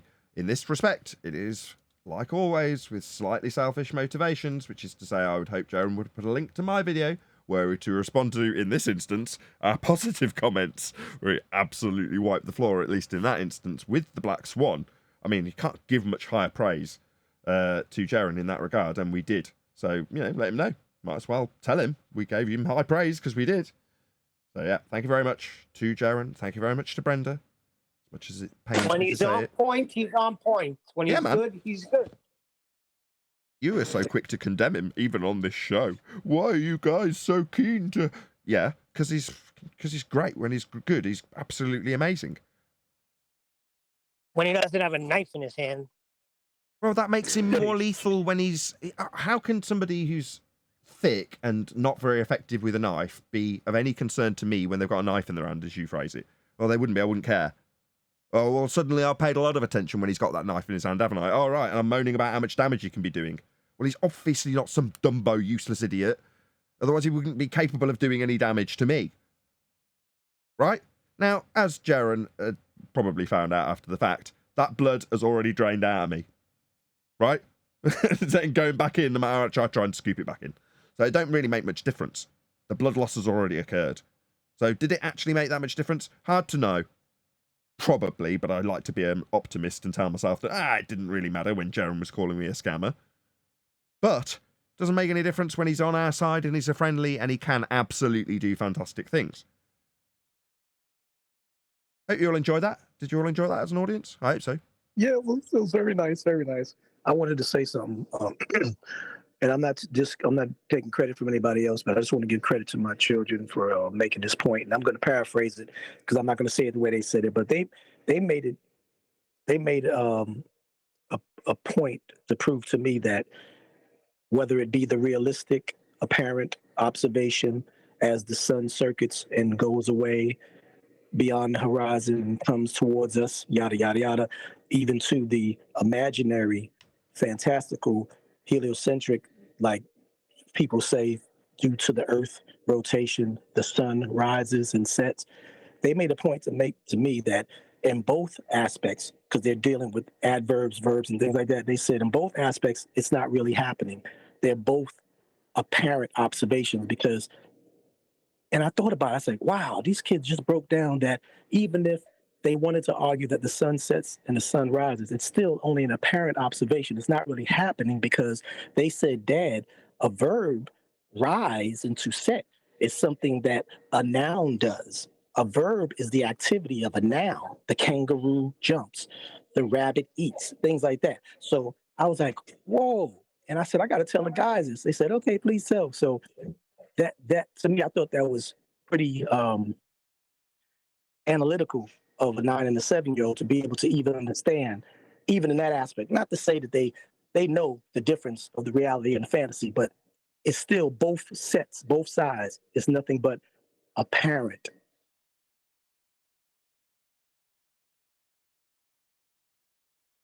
But what I was going to say, though, is whether you're trying to describe it from how they do or how we would describe it as it going further away, the GP position going further away, or them claiming that the angle is reducing as the plane, they're both of us are describing as a flat plane. So it's not really a argument against the globe.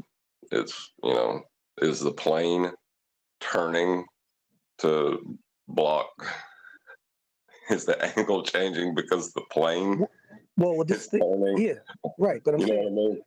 yeah, right, exactly. But in either way, if their sun, if everything goes around their sun, then their sun's not doing anything. It's not rising or setting because, like they were breaking it down to me to the literal, denotative description of a verb and a noun. The sun is the noun, and the activity, the verb activity is rising and setting. And they would just bring it down to me that it doesn't do that on either side. And I was like, whoa, my mind was blown. Like, I've never heard anybody say that before on their side. They claim it as, they don't even claim it as an apparent observation. They claim it as, they just say sunset, sunrise, and people just say that just loosely. But the sun doesn't do anything on their side. And whether, like you said, whether the plane rotates away or to it or whatever, or on our side, the truth that the sun circuits around, it looks like it rises and sets, but that's both sides, apparent observation.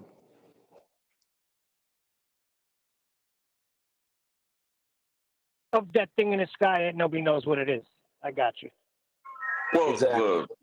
The claim wouldn't be that the sun changes its angular relationship to the viewer and the angle seems to decrease. It's when it goes below the horizon in their rhetoric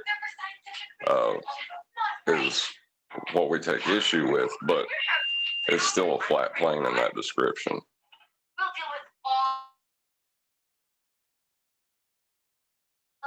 Earth, that is. Earth is still a flat plane in that description. Hey guys, can I ask a question? Because did we get to reviewing the video yet? Or didn't we do it?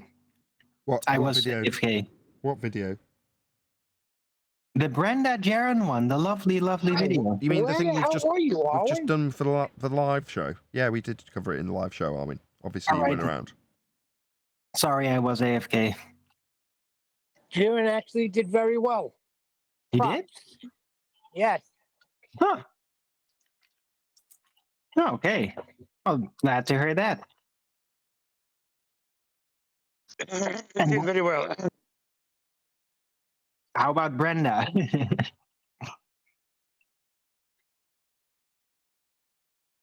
Was it as terrible as we suspected? Well, we Brenda don't own the took Black ownership. Swan anymore. She took it back. It's hers. Earth is not a sphere. Right. Brenda took ownership of proving that Earth is not a sphere, is what she said. What? Man, I gotta watch back the show later. Yeah, she said it's her argument now. Flat earthers can't use it. But yeah, the first statement was false. That's what she said. She's copyright claiming it? Yes. Can no the longer first talk statement. about the Black Swan anymore. The tacit acceptance that we give them, she's claiming that's false. So yeah.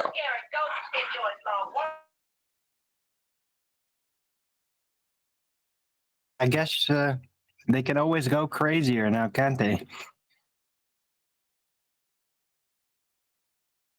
Yeah, Brenda says that the Earth with a radius of 3959 miles is a false statement. Based on what? Based on her maths, she disagrees with that statement. So she's a flat earther now.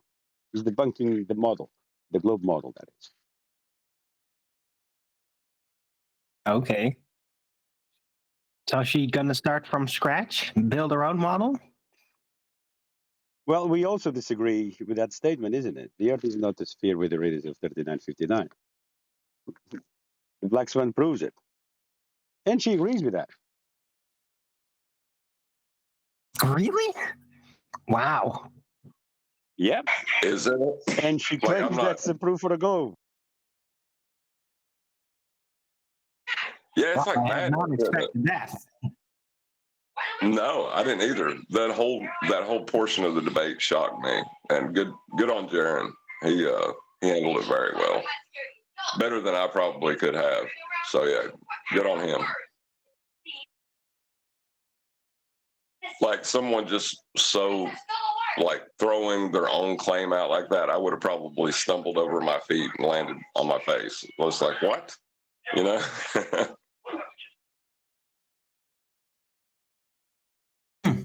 Okay. So I guess there's some hope for Jeran after all. I never lost hope. He laid down the Black Swan beautifully.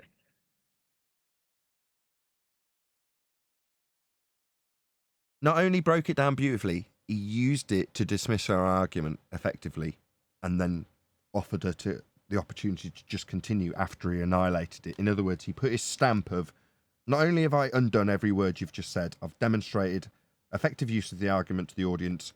Over to you, dumbass. It was just epic. It was great. The way he did it was perfect. I couldn't have done it as well as he did.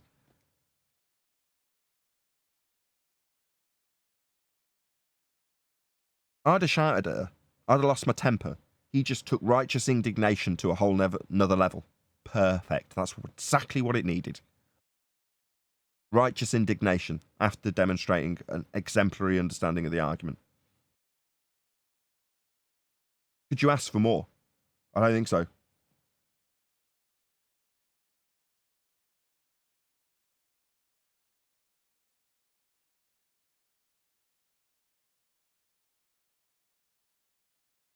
What was the result? Her rinsing and repeating that I own this argument and that it's fallacious. That's what she had to come back with a minute at a time.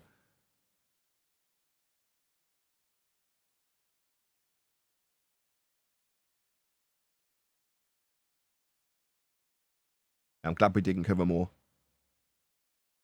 I was going to say that. Inevitably, it had gone downhill from there. We just happened to pick some there. Highest on the curve, can't beat that.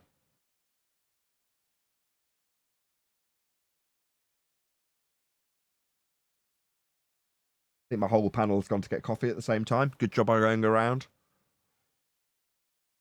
That's the great advantages of rounding out early, isn't it? Didn't round out early, did we? Everyone is still shocked. We did not round out early. What, before the 2 hour live, mark? yes. No, I don't like having 2 hour shows. I like having a 2 hour show in total.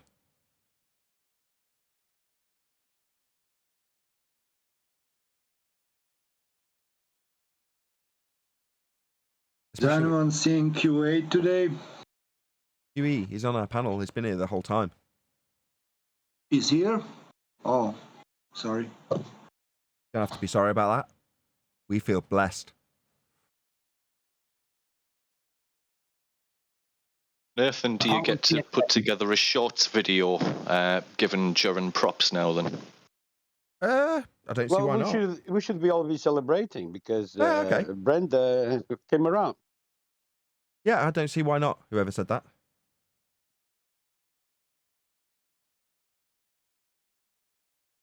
Did Brenda really come around, or is the next show up just going to be same old, you know? That's the question. Who knows? Maybe we'll never know. What we do know is Jeran did well. That's all that matters.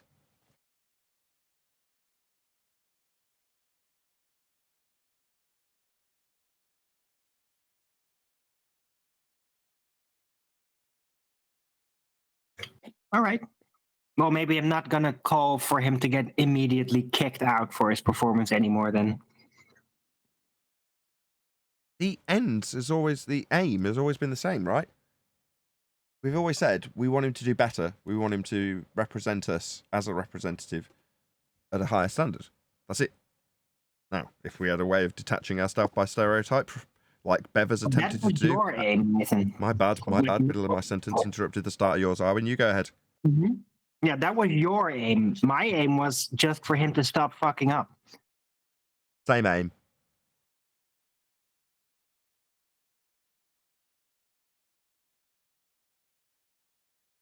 But yeah, it's nice to be in a position where we can say, yeah, it wasn't just us wanting to attack Jeran.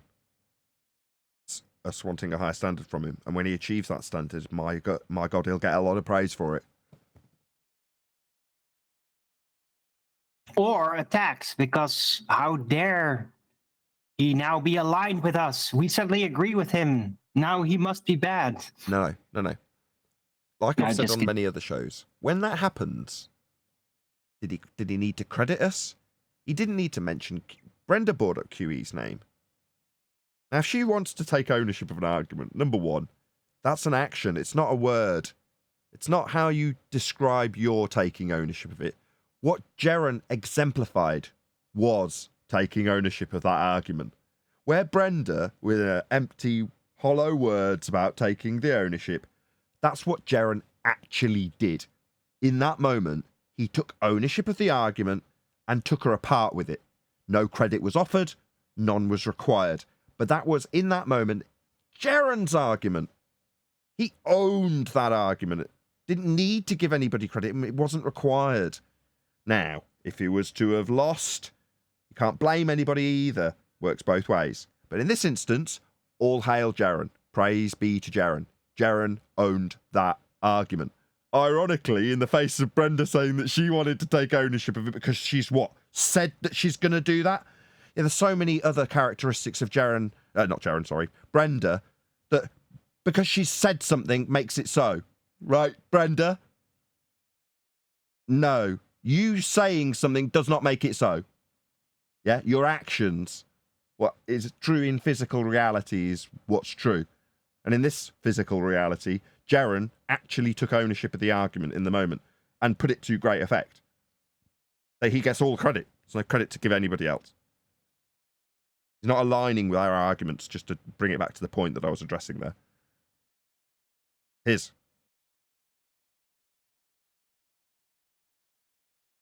Cool. Well, let's see how long he's able to maintain that. No, it's baby. If Yeah, I he'll wanted to actually keep understand doing that the that now. peace statement is. Wanted to understand that the peace statement is wrong. That's the whole point of the Modus tollens, isn't it? Yeah, to demonstrate how wrong the P statement is. Not P is the end statement. In other words, P's wrong. But Brenda started out by saying P's wrong. Oh, well, we could just back up right now. Earth's not a sphere then. It's just thick, though. Brenda's very stupid. You didn't realise when we were all laughing at them when they said it was a straw man. The P statement's a straw man. Really? A misrepresentation of your argument that Earth's a sphere radius 3959. Okay. I mean, that's not quite as good as Brenda just saying it's wrong. It would have been much better if they'd have said, that's just wrong. You saying Earth's a sphere? That would be you, the flat earther, saying Earth's a sphere radius 3959. That's just wrong. Yeah, nobody ever claimed the Earth was a sphere. No, we don't. They do. But we're saying it, so it's wrong. So if we, like I've said, that's why they get the brand anti-flat earther.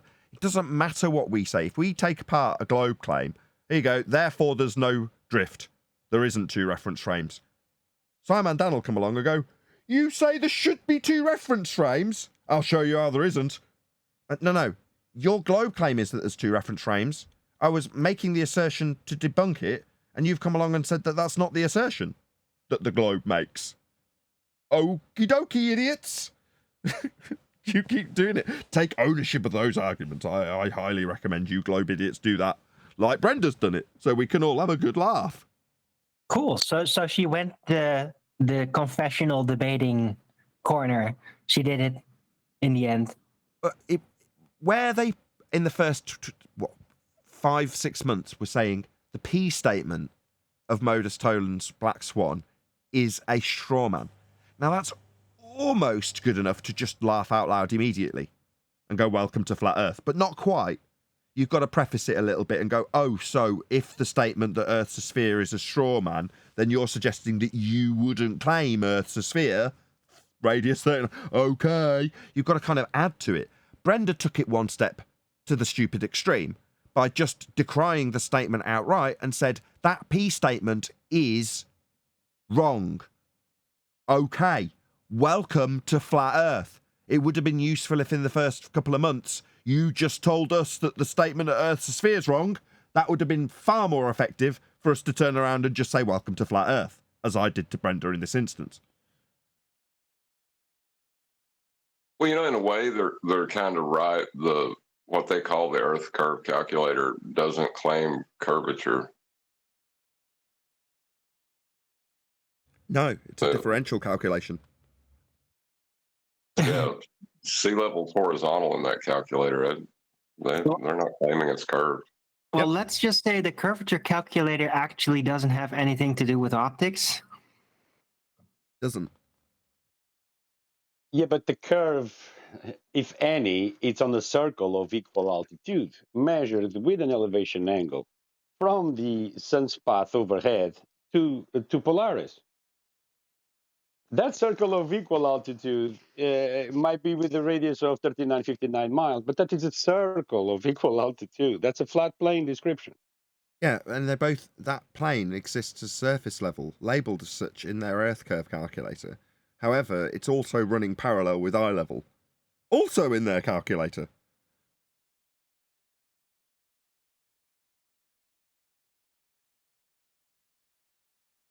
Well, it has to be, really. I mean, if it wasn't, then you wouldn't be able to correlate it to reality, right? Yeah, if they didn't have Earth being flat in the measurements and derivations of the measurements, then you couldn't compare it to reality. That's right. Because Earth's flat.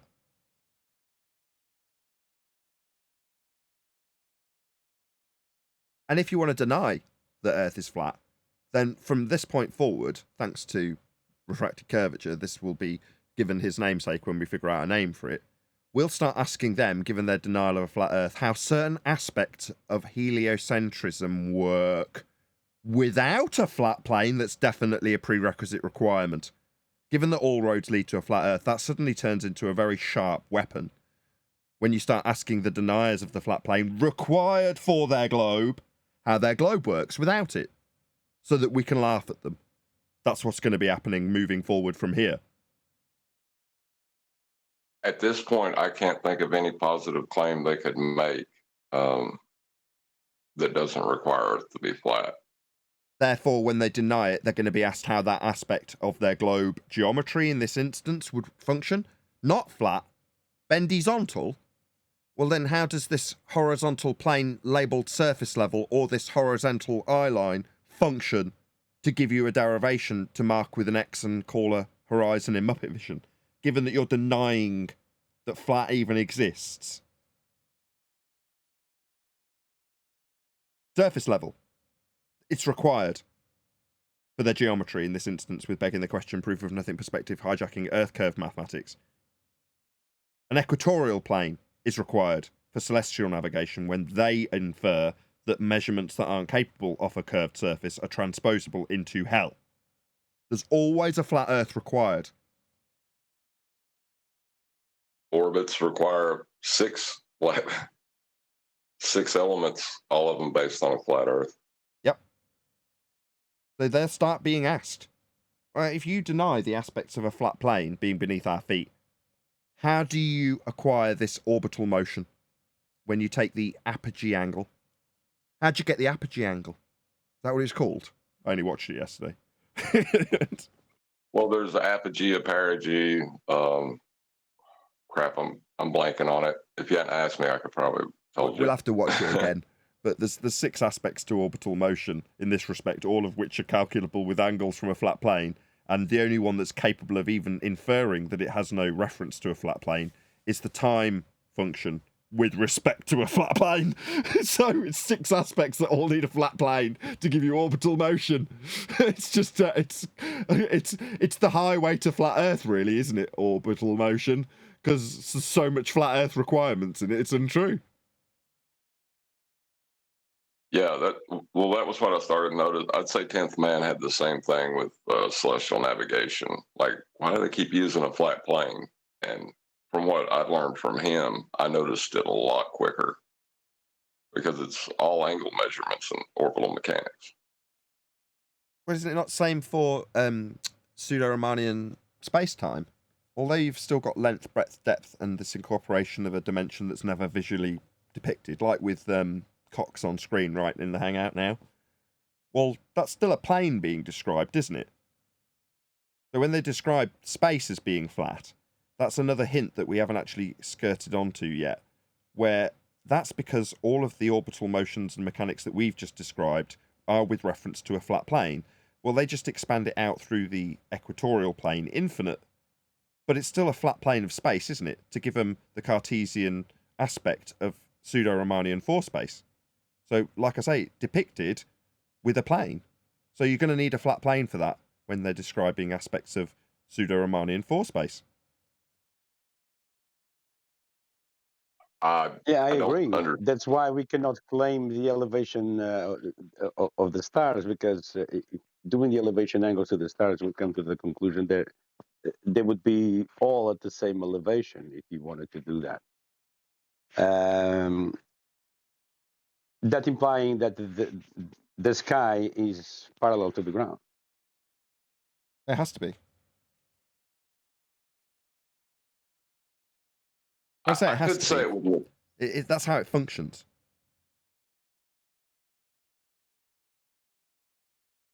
I could say it with Newtonian, for sure, because that's how they constructed the universe and the idea of, of these things. But Einsteinian, I'd have to look into more. Yeah, maybe I should clarify that. What I mean is, eventually we will find the route to the pseudo 4-space geometry requiring a flat plane. I can already see it. It was on screen a minute ago, so I'm sure you can. You lend me your ears in the respect that one day there will be a highway built in that respect. Now, I'm not inferring that I've got that highway built now, because it's the pseudo aspect of 4 space time that they're not even showing us, that I'm sure would be the weasel out that we'd have to overcome if we overlooked at it. And absolutely, when you're just talking in 3-dimensional terms with Newtonian gravity, then they're going to need a flat plane for that. We already know that. But yeah, there'll be a highway to pseudo-Riemannian 4 space-time needing a flat plane eventually. I know there will. All roads lead to a flat plane. I'm gonna stake my reputation on it. There is always going to be a flat plane requirement, and every single depiction of pseudo-Riemannian four space-time in 3D/2D always has a flat plane in it, doesn't it? So I know I'm not wrong. Right, but like with Newtonian, the eccentricity as an orbital mechanic, it is an object's position with relation to horizontal as it moves horizontally. Yeah. We got a really good explanation of this from NASA yesterday. Yeah, they done so much better than I ever could. Yeah, I was just thinking that. All the diagrams showing the angles and the flat planes, that was really useful. I mean, you can, obviously try and fumble. You were explaining this. I'm not being rude to him, by the way, if you're listening. You can fumble your way around this, but NASA did a much better job. Let's just stick it up with their 1989 diagrams. Wonderful. Thank you so much. We all got Lamborghinis that day. Yeah, all observations and all measurements will be from the surface. So it will require a flat plane for that. Yeah, that's what John was just saying. In terms of how you got to get it to comport with reality, you've got to start with something in physical measurement terms. Well, in this case, it's all angles, and therefore you're going to always require a flat plane to link it back to reality.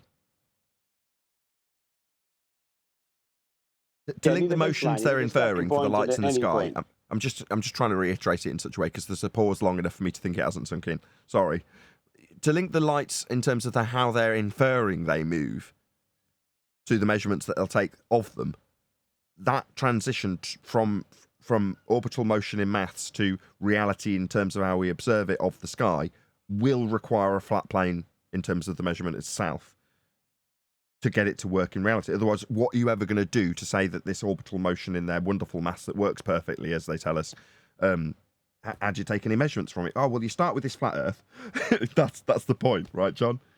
Go ahead, Roto. Sorry. Or Jorge, whoever it was that was just talking. Yeah, exactly. You're gonna need a baseline, a starting point. And once you establish that horizontal plane, then you start doing your measurements or your observations or whatever you're trying to achieve. But without it, you're not going to do anything for those angles. It's not going to work.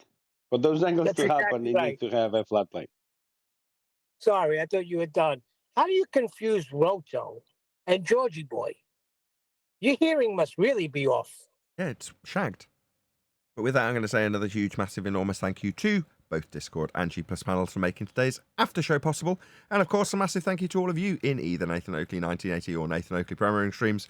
Hopefully smashing the super chat, liking, commenting, sharing, subscribing, joining as a Nathan Oakley 1980 channel member, hitting me up on PayPal and all that good stuff.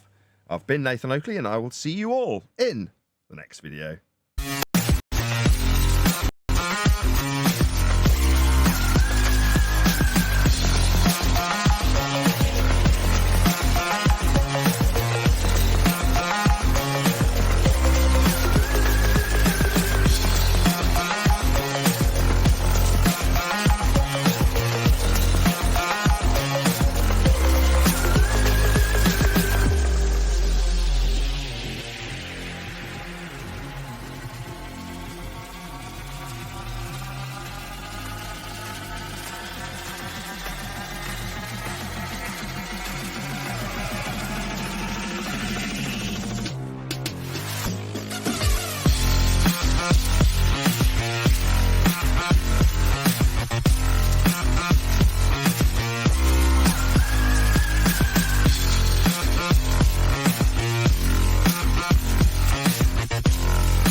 What a lovely day!